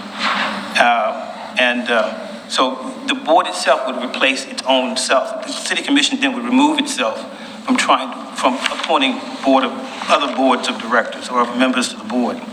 In keeping with our charter, would it not just be the mayor making the appointments? You could either do that or something else. You have that option. We have the option? Because, I think everybody needs to be weighing in on it. no, I agree. I'm just, according to the charter, the mayor is the one who makes that because the only ones that we have the ability as a city commission are URC, planning, and historic review. I think we could, through policy or codify a process, it wouldn't be as strong as the charter because it could be changed through an ordinance amendment. Like if that was something that the commission wanted to, I think we could agree create to a do that by process. consensus, that everybody would participate in that. I think that's only reasonable. I think we could look into. Okay, no, that's the process I would prefer. I just want to make sure we're able to do that. Well, I would think we could because this is not really a city committee. Right. This is, Right, if we set this up as a separate organization. Then we're out of it after a certain point in time. Right. This would just be the initial appointment. I would think that given the current composition of this commission, that we would all want to participate in that process. Because I think we each have some concerns, we have some opportunities, and I think it's a commission decision. Doesn't have to be enshrined in, we can just agree that's what we're going to do. Because once it gets formed, if we go that route, then we're done with it. Okay, well, the reason I bring it up is because we have reached many speed bumps that Commissioner Smith is well aware of, where at the formation of something, it was just decided with the handshake that it ought to be that way, and then ended up being the unraveling of it down the road. So that's just what I tried to bring up so that we are aware of. Put it on the record. Yeah. I would also imagine that there's going to be some type of a intergovernmental agreement memorandum of understanding that's going to have to be negotiated Absolutely. between the two entities with the dispersal of funds. I mean, like, when I think of this model, right, we're getting TRT money that comes in and a portion of that's going to get passed through to the organization, much like other agreements that we have that'll probably have some, matching requirement or some performance expectations, or it might not, right? It might just be set up. I think those are things we just need to work through, but there are going to have to be those agreements in taking those public funds and allocating them to another organization to use consistent with whatever the goals end up being when we get through with this process. So there are no other DMOs in Clackamas County other than Mount Hood? Well, I believe there are. Yeah, there are. Wilsonville? I thought Wilsonville was partially in our county and partially in the other county. Yeah, Wilsonville is in our county, and then, of course, at McMinnville. McMinnville's not, it's in Yamhill County. That's not Clackamas. No, but one of the things I'd be interested in having a conversation with Samara Phelps, who's the head of Mount Hood Territory. I'm just interested in how they're set up, and because it's been a while since I've looked into that. I used to go to the TDC meetings every so often because Thelma made me go. And it's been a while, and it's completely, they're doing things differently now that their previous director has resigned and all of that. But I would be interested, because one of the ideas that came into my brain after reading all this is, we talked about an existing entity. I'm not saying that they would do it, but since they're already doing it, I think we could benefit from some information from her directly about how it's working. Right, and not only that, but I don't know if this commission Does anybody smell smoke? No. I smell something. Okay, I smell something. It may or may not be smoke.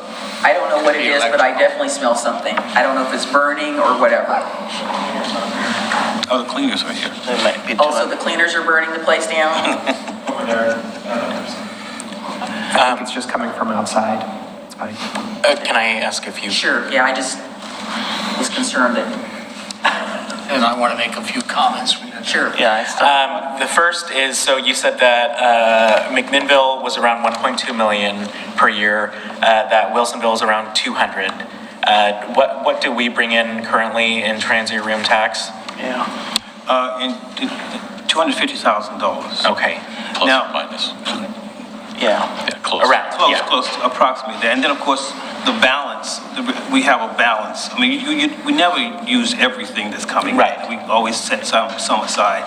So there's now this is not a cash flow. I mean, but approximately $800,000 would be a balance brought forward. But now I say approximately. That's what That we've saved over the Right, years. And the other thing is that in the memorandum, it says there are 16 DMOs in the Portland region. Most of these are chambers of commerce with the exception of, and then you list several, and then you list the Oregon City Regional Visitor Information Center. Is that at the end of the Oregon Trail? Correct. Okay. Yeah, and on that subject, I'm not sure that the commission, all of us know that, but the visitor center at the end of the Oregon Trail Interpretive Center is funded in huge part by the county. Right. And by Mountain Hood Territories as a regional visitor center. And so their funding went up this year. We kind of joked, but it hasn't gone up ever, but there was a couple years where during COVID, some of that money went back to the county or didn't get all paid to CHP. But, so it's about $70,000 from the county that goes to funding the visitor center at the end of the Oregon Trail. Then after the DMO has been established, it has a board of directors. They have established their own bylaws. Then it would be time for that organization to hire a destination marketing organization to use the refreshed plan and implement it. And then the city would contract with the destination management organization. That's a good question. And so that's how we suggest laying They it may be the out. pass-through. It is a step-by-step process. We do have to have some arm's length relationship with it at some point because we're going to contract it to carry out the functions. So those are our recommendations.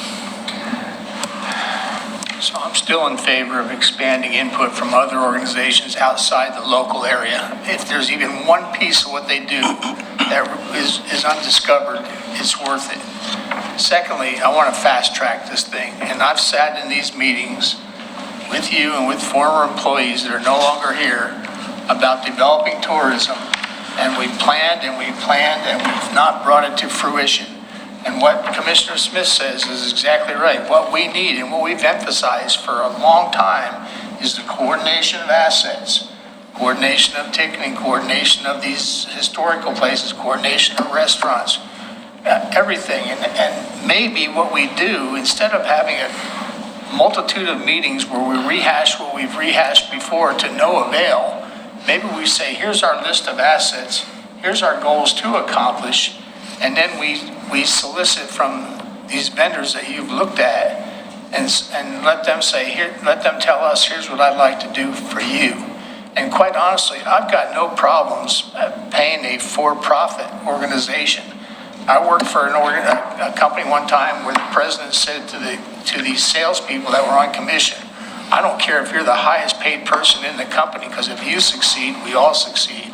So maybe some of those arrangements that we'll discover are not only direct compensation from the city, but maybe there's some small percentage of what they develop as business that they benefit from that I'm not aware of. So I just think we need to fast track this. Here we are in November about to miss out.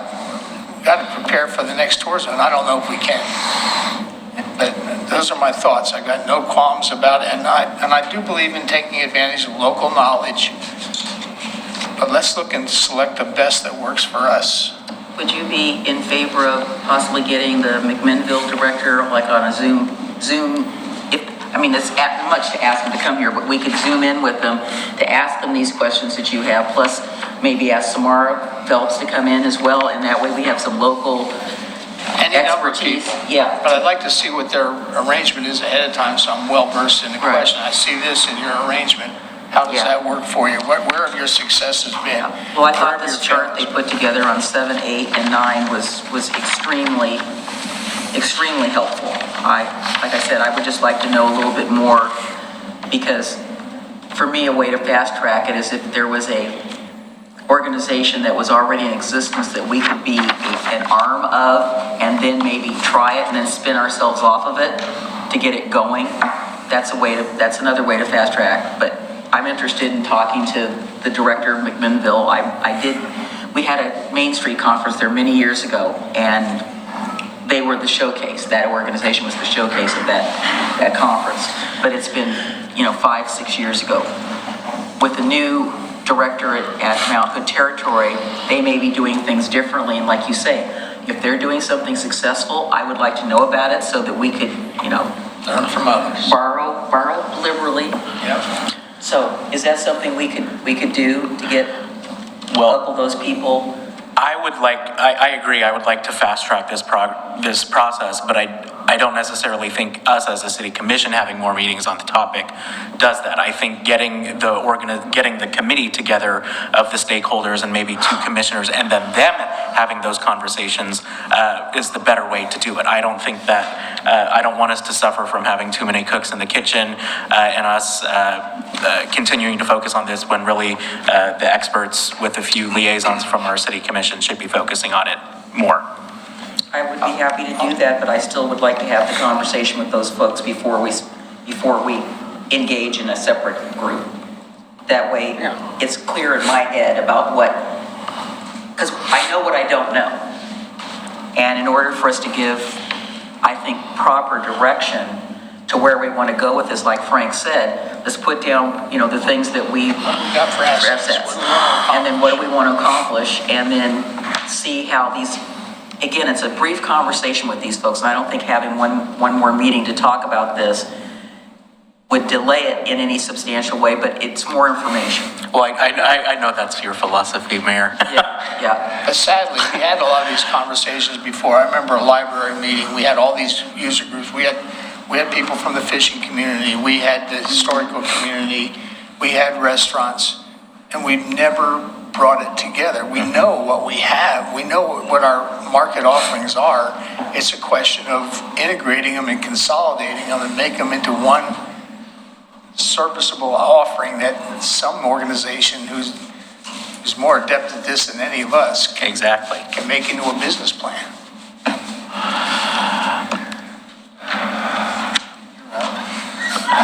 So whatever it is I'm smelling, it's giving me a headache. I'm sorry.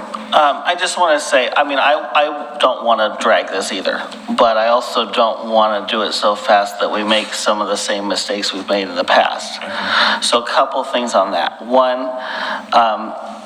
and I know there's been a turnover at DOCA and a turnover at the chamber, but even without that turnover, there has been a dialogue about this topic in the past. I don't know where those organizations are right. But more at DOCA. No, but the chamber's been involved in the past couple of years, so I know that for a fact. Maybe not within the chamber themselves, but chamber leadership with heritage and tourism. So I think we have to have a public meeting, right? So that all these organizations and groups that have been having separate conversations can let us know about that, because we may not be taking that tonight, and there's clearly people in this room that have a lot of input on this topic. So I think we need to do that. I guess I'm worried from past knowledge on finding an existing organization.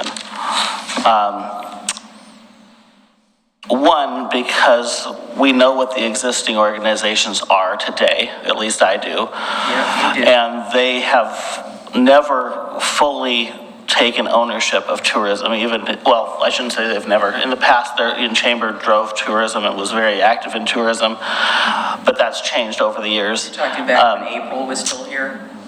For Neil, way back to, past that. And I'm not saying that's a negative thing, but my worry is taking on an existing organization to kind of try to create a new one doesn't really work, because those organizations have their own missions and things that they've always worked on, and then trying to add another one. And we saw what happened when we did this last time, right? So Clackamas Heritage Partners was the end of the Oregon Trail alone. And then we said, we're going to join all these organizations together, and that Clackamas Heritage Partners is going to run the whole thing. And guess what? They funneled all the money to their organization that went through all the others. And at the absolute, basically did the exact opposite of what was supposed to be, because they had a mission and they were trying to keep the end of the Oregon Trail Interpretive Center alive. And so they took all the resources that were to go to everyone and kind of funneled them in one place, and it backfired. And that's why most of the other organizations will have had a hard time working together since then, because they don't trust each other. There's been a lot of bridge building since then, and a lot of dialogue about the future of Oregon City and tourism. I think we're beyond that, but you take on baggage taking an existing organization in history, and if we start a new one, it may take longer, but then all of the representation from all these organizations are working together to create something new, and they're working together from day one, and they're working together to build something that we all can buy into, rather than... You're talking clean slate. Pretty much, but you know, I mean, we can learn from a lot of people that are involved in this town on how to get there, and I think, you know, having at least another a public meeting to do that. And I don't know, maybe it's a hybrid public / work session, because I feel like it's still part of a work session, but I think we can where we could get a dialogue from representatives from DOCA and the chamber and the business organizations, and something to just say, well, you know, if we go forward with this, what is the business community input? Do you want to be part of this? Is that a beneficial thing? And how does that work together? And how do you see that happening? Because I don't want the city to drive it. I mean, I think we can start it. I think that may have to happen to start that, but it should be its own organization at some point that lives on its own and is all-encompassing of everything. Does this get, I think we can get there, but... do you think it's getting back to what Commissioner Marl brought up? Like, we identify a group with 1 or 2 commissioners on it that could do that work and bring it back to this commission, or do you think it has to be before that first? Like the commission? I'm open to that, but the commission being a part of it, and it's kind of like what goes first, right? Do we say we think we want to create a DMO? It's not going to be run by the city. Our goal is to have it run as an outside organization, whether it's a 501c3 or a for-profit business. We don't know the answers to those things yet, but we're going to set up a subcommittee. I'm not ready to do that until we get some more of our questions answered, and we can give clear direction to this group we're going to spin off. And I'm not quite there yet. That's why if you had the answers, if we brought would a goal be to create a subcommittee? And I guess we don't have to answer this now, right? Or is the goal for the city commission to kind of drive it longer, right? I mean, if we can get you the information, you know, I guess it's just something to think about, because I think what Adam's proposed could be cleaner. I don't have any problem with this. I just don't have the answers yet to if we can get those. Answers to what? I'd like to have a conversation with the director in McMinnville, and I'd like to have a conversation with the organization that already exists here, that's already a DMO, Mountain Territory, because I don't know exactly what they're doing now, because the whole thing has changed. There's a new sheriff in town. I would like to have a conversation with them about the scope of what they're doing, how they're going about it. I don't know if the TDC still works the way it used to work. I would like to know that, because to me, that's knowledge to help us get to where he wants to go. Right. So it's kind of a half work session, half. If we had that and had that input and open time for the public from these to give us input, I would have no problem at that meeting say, okay, move forward. Exactly. Based on that. That's where I'm going. Because I think we do need that public input. We need these organizations to be invited, with some of them probably didn't show up tonight because they might have thought, well, we're not making a decision, but I think we need at least that. And then, you know, maybe from there, I would feel more comfortable. Well, because then we would know what organizations have an interest in being a part of that discussion and say, okay, we could get a feel from what representatives of this community want to maybe fill positions on that group and then move from there. Yeah, And of course, we people can't- lobbying us about being on it, I think. No, I don't want that either. But Frank's idea of getting it straight about what we wanted, I wrote it down here, how we coordinate the assets and give clear direction on this is what we are going to move that forward to. And then we would be a part of it. We wouldn't be 100% driving it. But again, I want to make sure that we have a conversation because Frank is correct. We have people here that we can learn from, and having it on paper is different than having a conversation with them. Right, so my point is that I guess having a committee in the first place would be an ideal venue to be having the conversation about the assets and how we can integrate everything together to work seamlessly. I don't want us to start off by micromanaging this project, and I think that the best way is to have the conversation start among the stakeholders. If you choose the stakeholders at it before you have a public meeting, it'll all fall apart from day one. Because that's exactly what these people don't want to have happen.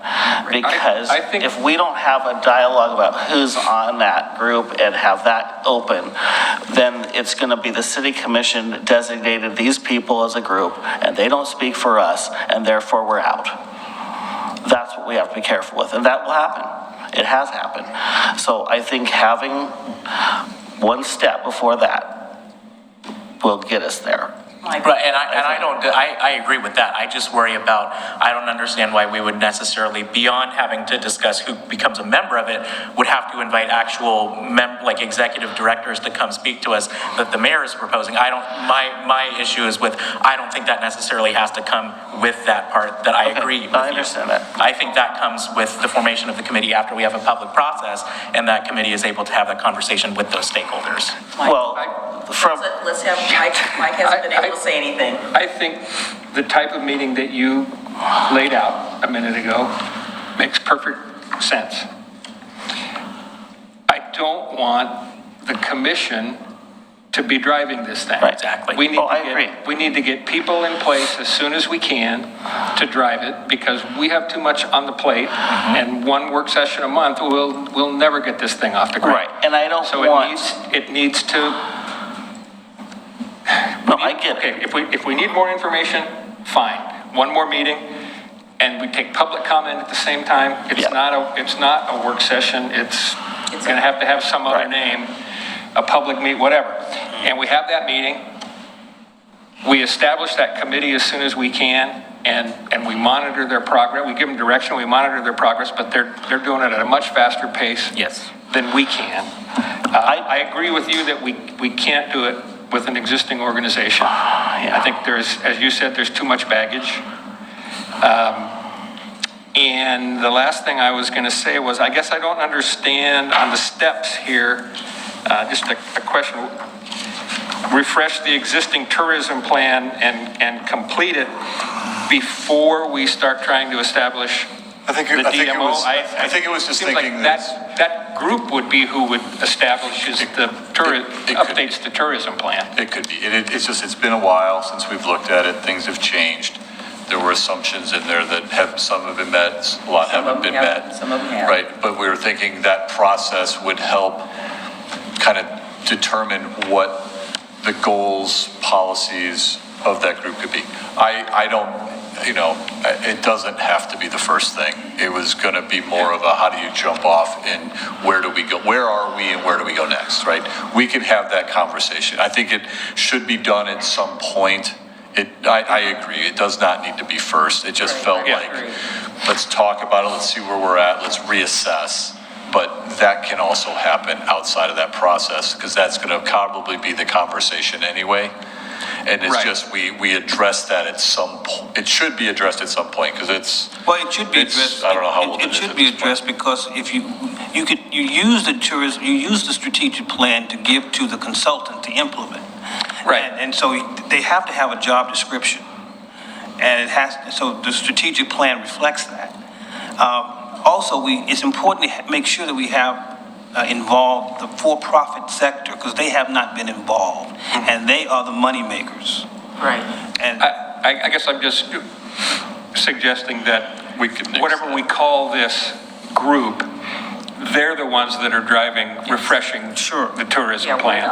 we're Not, well, that's not what's laid out here. That's what I'm saying. But again, this was just a starting point. Right. This is not etched in Right. sand, in stone. And that's why I We can- made the suggestion. Yes, we can So change it, so. I think what I worry about is when I think about, yes, we've saved some money over time, right? We have a good nest egg to start, but at the end of the day, the operating budget of just city funds It's is not gonna- roughly it's not gonna be 260. sustainable. We're gonna probably keep a portion of that back. So it's not a huge budget, right? And it's like, how do we focus on, what is truly gonna be the directive, the mission of this entity?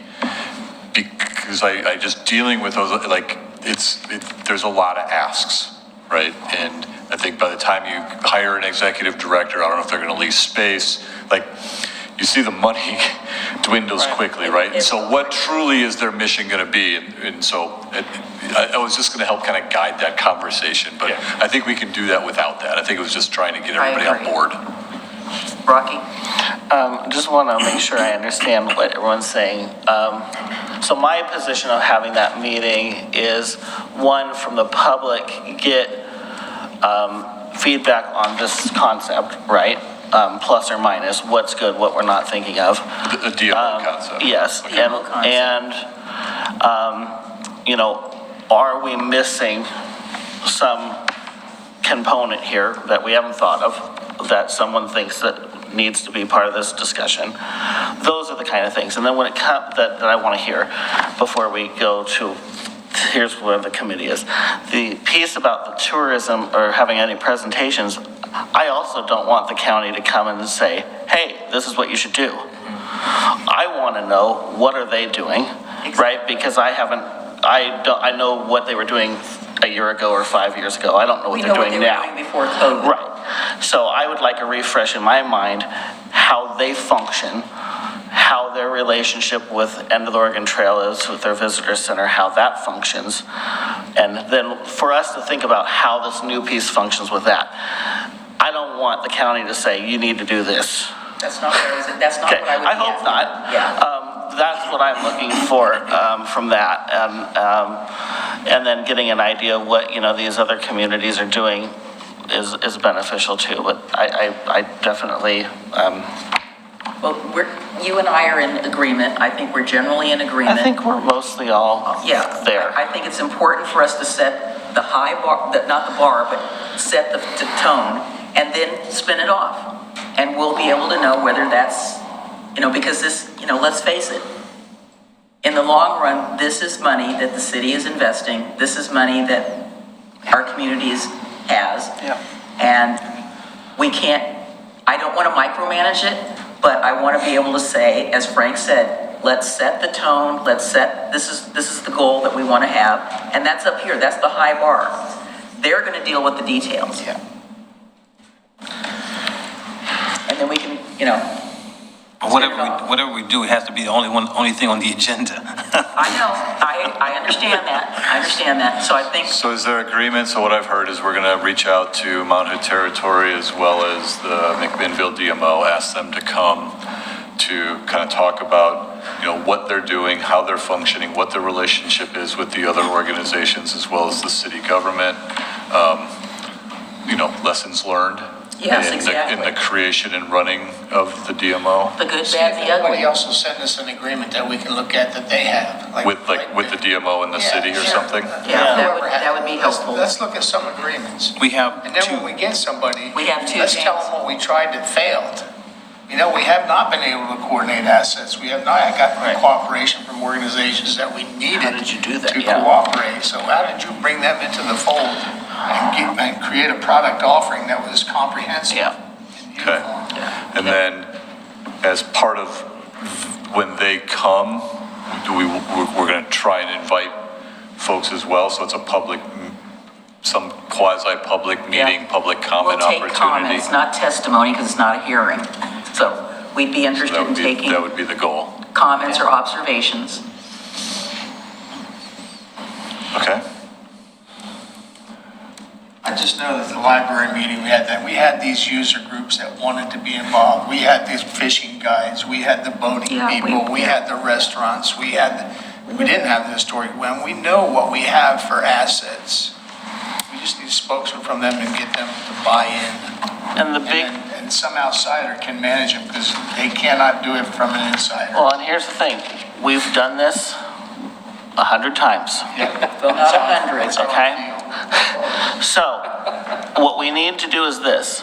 Once we get to, because we need to notify everyone, this meeting's happening, and anyone that's been involved in talking about tourism in this town for the last 10 years, you bring your butt here. Because this is the meeting they need to be at. Now, we've said that before, but this needs to be the meeting they be at. And then we have to say, okay, once we get some sort of vision of what this committee is, how do we make sure that everyone that shows up to that meeting is still involved, even if they're not on that committee? Or at least not willing to burn it to the ground. That'll be a. You know what I'm saying? I mean, that's important. That's because- exactly what's happened Because before. that's what's happened before. And we have to somehow say, okay, you may not be sitting on the board, but what is a way that we're listening to you? So there's still a way for these other groups to be involved in some way. I don't know how we do that. That's the problem we've had for years. Well, So I think that's what we have to get I over. think that's the difference, though, between creating a committee, which can be much larger, that funnels into a board that is much smaller, True. right? I mean, that was the Committees blue or ribbon whatever task we can talk force about. of the day was huge. I mean, it was huge.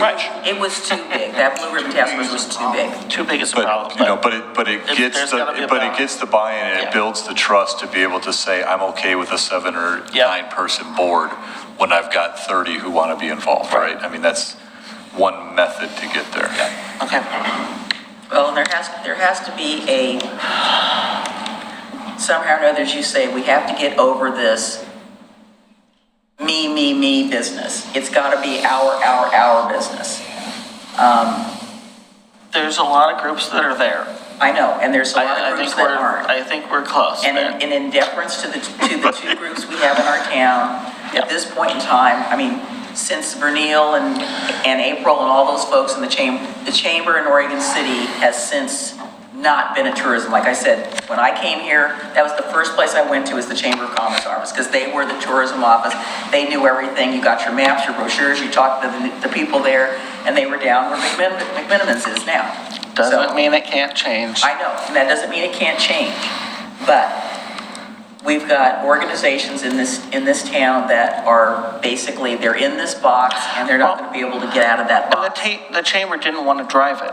No, I mean, that's why they went out. I know. If it was a balance where the community was working as a whole and they took a It piece could've of it, worked. it might have been fine. it might have been Yeah. fine. It just wasn't that time. So, anyway, in deference to Mr. O'Donnell, if we do not have to go through and do the committee reports at this time. I just wanted. wanted Oh, I have one for the first time ever in a long time. Sorry, Frank, I tried.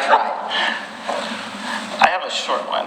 That's what everybody So always says. I guess just Well, realistic expectations, right? We're going to be trying to line up a couple folks. You Yes. saw the work session agendas, you know, unless we're going to kick, you know. Use your discretion and bump something. So I'm supportive of that visioning there, and I was never trying to insinuate that we would just go ahead and appoint a committee. What? I said, oh, God. Yeah, so what my concern was that at this initial meeting, before forming a committee, that we would have a whole slate of speakers that would be better kept for having that presentation at the committee itself. And so I'm fine with the schematic that was presented to us, and hope that we have a good turnout for maximal So involvement. just be clear, I'm not asking these people to come and do a presentation. It's exactly what you said. What are you doing now? What is the good? What's the bad? It's not a presentation. I'm not looking for PowerPoint slides and all of that kind of thing. We're talking about having a conversation with them. Well, I don't know. I mean, if they have a presentation that goes to those questions, If they do, that's fine. then that's fine. That's what we want. I don't want a presentation that says, hey, you're doing this, this is what No, you should that's do. not what we're talking about. Okay, so let's move on. So Frank, you're up. You're down for a committee, so let's do our committee report so Rock can get his report and we can go, because I'm about ready to be done. Sorry. I guess within South Fork, we're doing some managerial evaluations, and part of that is looking at our strengths and our weaknesses and our vulnerabilities and our capabilities. And that's a short summary of what we're doing. Perfect, thank you. Okay, Clackamas Heritage Partners met for the first time in a long time. In months.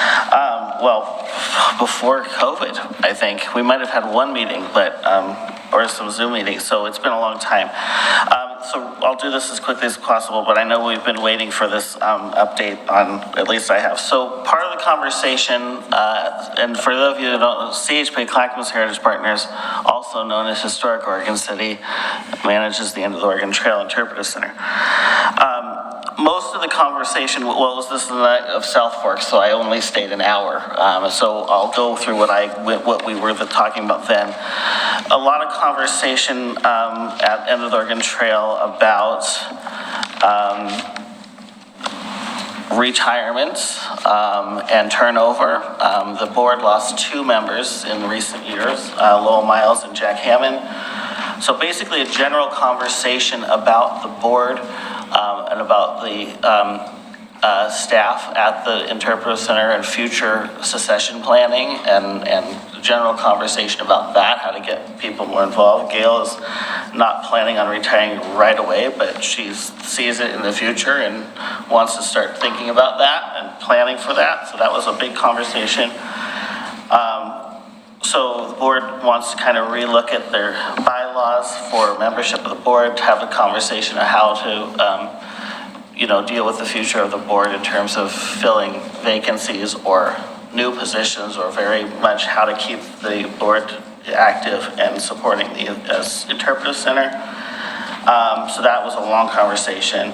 There was a meeting with the Parks Department, a facilities meeting about the End of the Oregon Trail building, which we all know has major issues. I haven't gone through every detail of this conversation that the board, that Gail and Dan Fowler and others had a meeting with the city about the facility of the End of the Oregon Trail. So there's some notes here about the needs and the minimal budget that the city has. I think this. Could you make that available, could we make that available to the rest of the Yeah, I commission? can send it out. I have it. But it's, the city only has $8,000 set aside for maintenance of the End of the Oregon Trail. But that's in the parks budget, right? Set specifically for End of the Oregon Trail, as far as I know. But, so that's that. There's some things, what's the other thing? Their attendance was, for the year since January, 19,230 people. September was huge, with over 8,000 people coming through the center. I think that was primarily because of school groups, but September was more than the entire summer combined. So numbers are going up and people are coming back to the buildings, so that's cool. There was some discussion about the plans that the End of the Oregon Trail has with the city, and I've been talking about a long time about the plank house, building a plank house on site in partnership with the Grand Ron. That is still, something that they very much want to do, but also I think really ties in with some of the facilities discussions and how that's balanced, and so that's still on the radar. I think that's pretty much the main components of that. I think we've been working to try to, so obviously, when we go through the budgeting process, how we allocate, where we're going to spend the funds that we have, right? But, in that time period, I believe that there was an HVAC unit that is having some issues over there that we're trying to get some quotes on, which is significant, as well as some decking. It's one thing, it's an old facility. What I find amazing is something Commissioner Smith once told me, that it was built almost like an expo, like a World's Fair thing with anticipated Yeah. limited life. That's I don't- probably far exceeded. I don't think it was built like a 50, 60, 70-year building. It was built quick. So we're trying to figure out how do we, like, we have to address the HVAC, right? I mean, it is what it is. You got to deal with it, right? And so it's trying to figure out how we're going to pay for those things and what we're going to trade off or how we're going to try to come up with those funds to accommodate the immediate needs, realizing, which you're going to have that conversation in about a month about the facilities master plan and how do we prioritize and how are we going to address some of these facilities. My concern is that, we had the wholesale failure of the bathroom during a prime visitation time.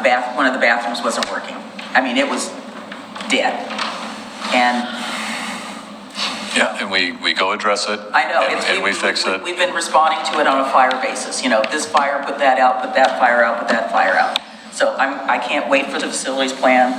That's something I've been talking about for years, so. Did they talk about revenues there, Commissioner Smith, or they I talked have about it. the number of I have visitors, it. but were they paid visitors, I have or were they it. school groups, or what were Yeah, they? it's a combination of both. I have their financial thing here, but. Okay. I Look can at that send it out. separately. Two things I didn't mention really quick. One of the things about the facilities thing is Gail is now working with the city on the new program that we have, MaintainX, which is so that they at the end of the Oregon Trail can start tracking maintenance issues with the building and submit it through our city system. Consolidated system. So that's a good thing that they're starting to do now. And the only other issue that came up is the continued, although it's lessening, conflicts with park use and shelter use on end of the Oregon Trail property, where they're now syncing those a little bit better with the city, but there were conflicts where end of the Oregon Trail had events planned and the city had shelters, rentals, or other things where they conflicted. And that's been an issue ongoing. I think it's getting better and they're working together on that. So those are things we've talked about that are being worked on, so. Commissioner Marl, you had a CIC meeting last night. Yes, so the presentations we got last night at CIC were presentations, one we actually saw today, and ones that we've had in the past about the Loop Trail. I wanted to highlight the previous month, since we skipped that last time. There were concerns raised by members of the CIC about the assistant city manager position, and I just figured I'd relay that for public information. There were concerns about this position's salary. One person gave a figure that was actually above the actual listing figure, and I believe it was actually above what Mr. Conkel's salary is. And so there was some misinformation that was put out there about the assistant city manager position, and someone threw out that, well, I looked up the average assistant city manager salary in Oregon, and it's significantly lower than what we're listing. And what I had to explain is that even though we are a small town, in the grand scheme of Oregon cities, we are a large community. And it's important to realize that out of the 241 cities in Oregon, we're pretty much at the top, rather than the average that's probably most cities less than 10,000 people. And so when we're talking about salaries, it's important to remember that even though it feels like we're a small community, in the grand scheme of things, we have to remain competitive. And so I explained that to them, and I think they understood. We had another spirited conversation last night, of course, about postcards. So I think they're being a lot more open to alternative forms of communication. I think we all agree that postcards need to be some part of the solution, but it cannot be the only part of the solution. Like I say over and over, if we invested in anything like that and got such a poor return, our residents would be very upset with us. So I'm very excited by the work that Jared is going to do, as well as our new community engagement specialist, full-time community engagement specialist, who will be starting here next Wednesday. So may I ask let me say, in my opinion, a dumb question, but I'm going to ask it anyway. Why were they complaining about the assistant city manager position? I think it was a fiscal responsibility question, which is, as you know, is something that's always at the top of my mind as well. But I think that there was concern that there wasn't a demonstrated reason to have one, and I pointed out that you look at other organizations of our size, and it's pretty remarkable that we've been operating this long without an assistant city manager since we last eliminated the position. And so I think it was more of a, why are we spending money on this when there are other needs? Maybe like an increase in the CIC budget. God, please let's not go there. We're not going there. All right. Anything you want to add on C4? No, Commissioner Mitchell attended for me, if he wanted to. Yeah. At our last meeting, I talked about the last C4 meeting, but I will again thank Dana Webb for her work on the suggestions to modify the regional transportation plan. Whether or not those survive JPAC and Metro Council, who knows? But Metro Council is supposed to adopt that plan in December. C4, on November 2nd, there was a presentation by two gentlemen from the county involved in supportive housing services. And I found it very informative, and they were offering, and I don't know how long it's been since we might have heard from them. I don't know their titles, but it was Vahid Brown and Adam Brown. They both have different involvement with supportive housing services at the county. And I think it might be helpful to get a presentation from them about what the county is doing, because at least for me, it was informative. They're doing more than I thought they were, and having better results than I thought they were. And there is actually a small amount of money available to fund city-led initiatives. And supposedly there's an application form for that funding that they're working on now. Yes, which of course they haven't talked to us about getting to that process.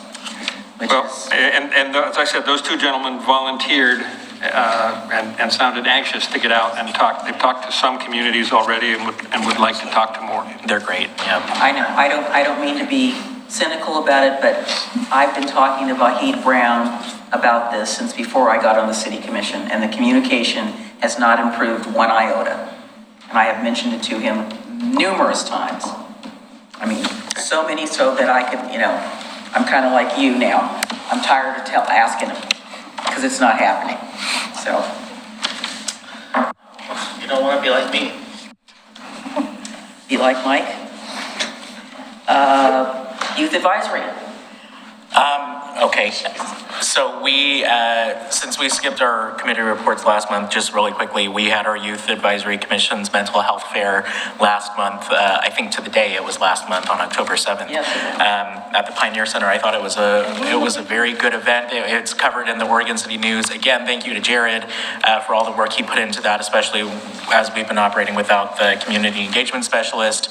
And also a big thank you to Mayor McGriff for her involvement in that as well, being a part of making it a success. We're meeting next week to discuss what the project looks like moving forward, which doesn't necessarily have to be an event. It can look like policy proposals to the city commission. It can look like other things. And so I'm anxious to have that conversation, especially with our new, well, I guess we won't have her. We won't have her. She'll be later in the week. So we will have her the next time, our new hire. Our new person, yeah. They talked about possibly taking the event into having it at the school. So that's something that we need to talk about. Yeah. Let's see, you already gave the impact report. Obviously we talked about I-205 tolling ad nauseum, so we know where we're going with that. I'll go quickly through mine. Clackamas Water Services has got a strategic plan. I have a copy of it. I have not finished reading it. I'm loath to be reading it, I can tell you that right now. Downtown Oregon City Association had a successful trick-or-treat. We talked about that a little bit at the last meeting.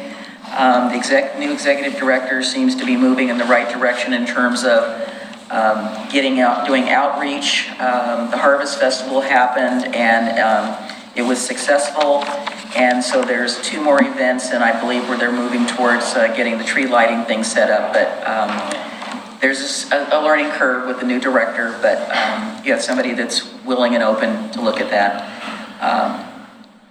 Impact, I have a coordinating committee meeting in a couple of days, and we're going to talk about the agenda. One of them will be regional tolling. The regional transportation plan, which includes tolling, so I'll let you know about that later. You already mentioned South Fork. We're doing a review of the general manager. It will conclude at our next meeting, and we're going to be approving a couple of contracts, which we haven't seen quite yet. But I do know that there was finally a meeting happened between the general manager and our IT director about getting the audit going. It's just something I've been like pushing. Willamette Falls Heritage and Landing Area, the City Hall project is moving forward. Next steps are, they've gotten quite a few, the pre-bid meeting had a room full of people, which is shocking, since some of the projects we've seen in the last few months have like had 2 bidders, maybe 1 bidder. So it'll be nice to see if they get a competitive bid instead of, being, 10% over budget. Todd Island is handling, handling that process for them. Willamette Falls Locks Authority, we spent quite a bit of time talking about the 106 process, and believe it or not, apparently there's some murky information out there about exactly which part of the property the Corps owns, which part of the property PGE owns, and that's going to affect the transfer. So that's why they're exploring that particular aspect. And I don't know, do you remember Clark Balfour, Tony? He's a local attorney. Clark is very versed in dealing with the Corps and the state, so he's been helping the Locks Authority with that. I haven't seen Clark in probably 5 years, but he was on our Zoom call, and I was like, oh my God, hi, how are you? As you stated, our next meeting is the 13th. We're gonna look at change of leadership. If maybe Ms. Brown doesn't want to be the chair anymore. Our vice chair has graduated, but he came in and chaired our last meeting last month. So that's it. Anything else? Mr. Chief Police? You're all good? Okay. We're done. Thank you, everybody.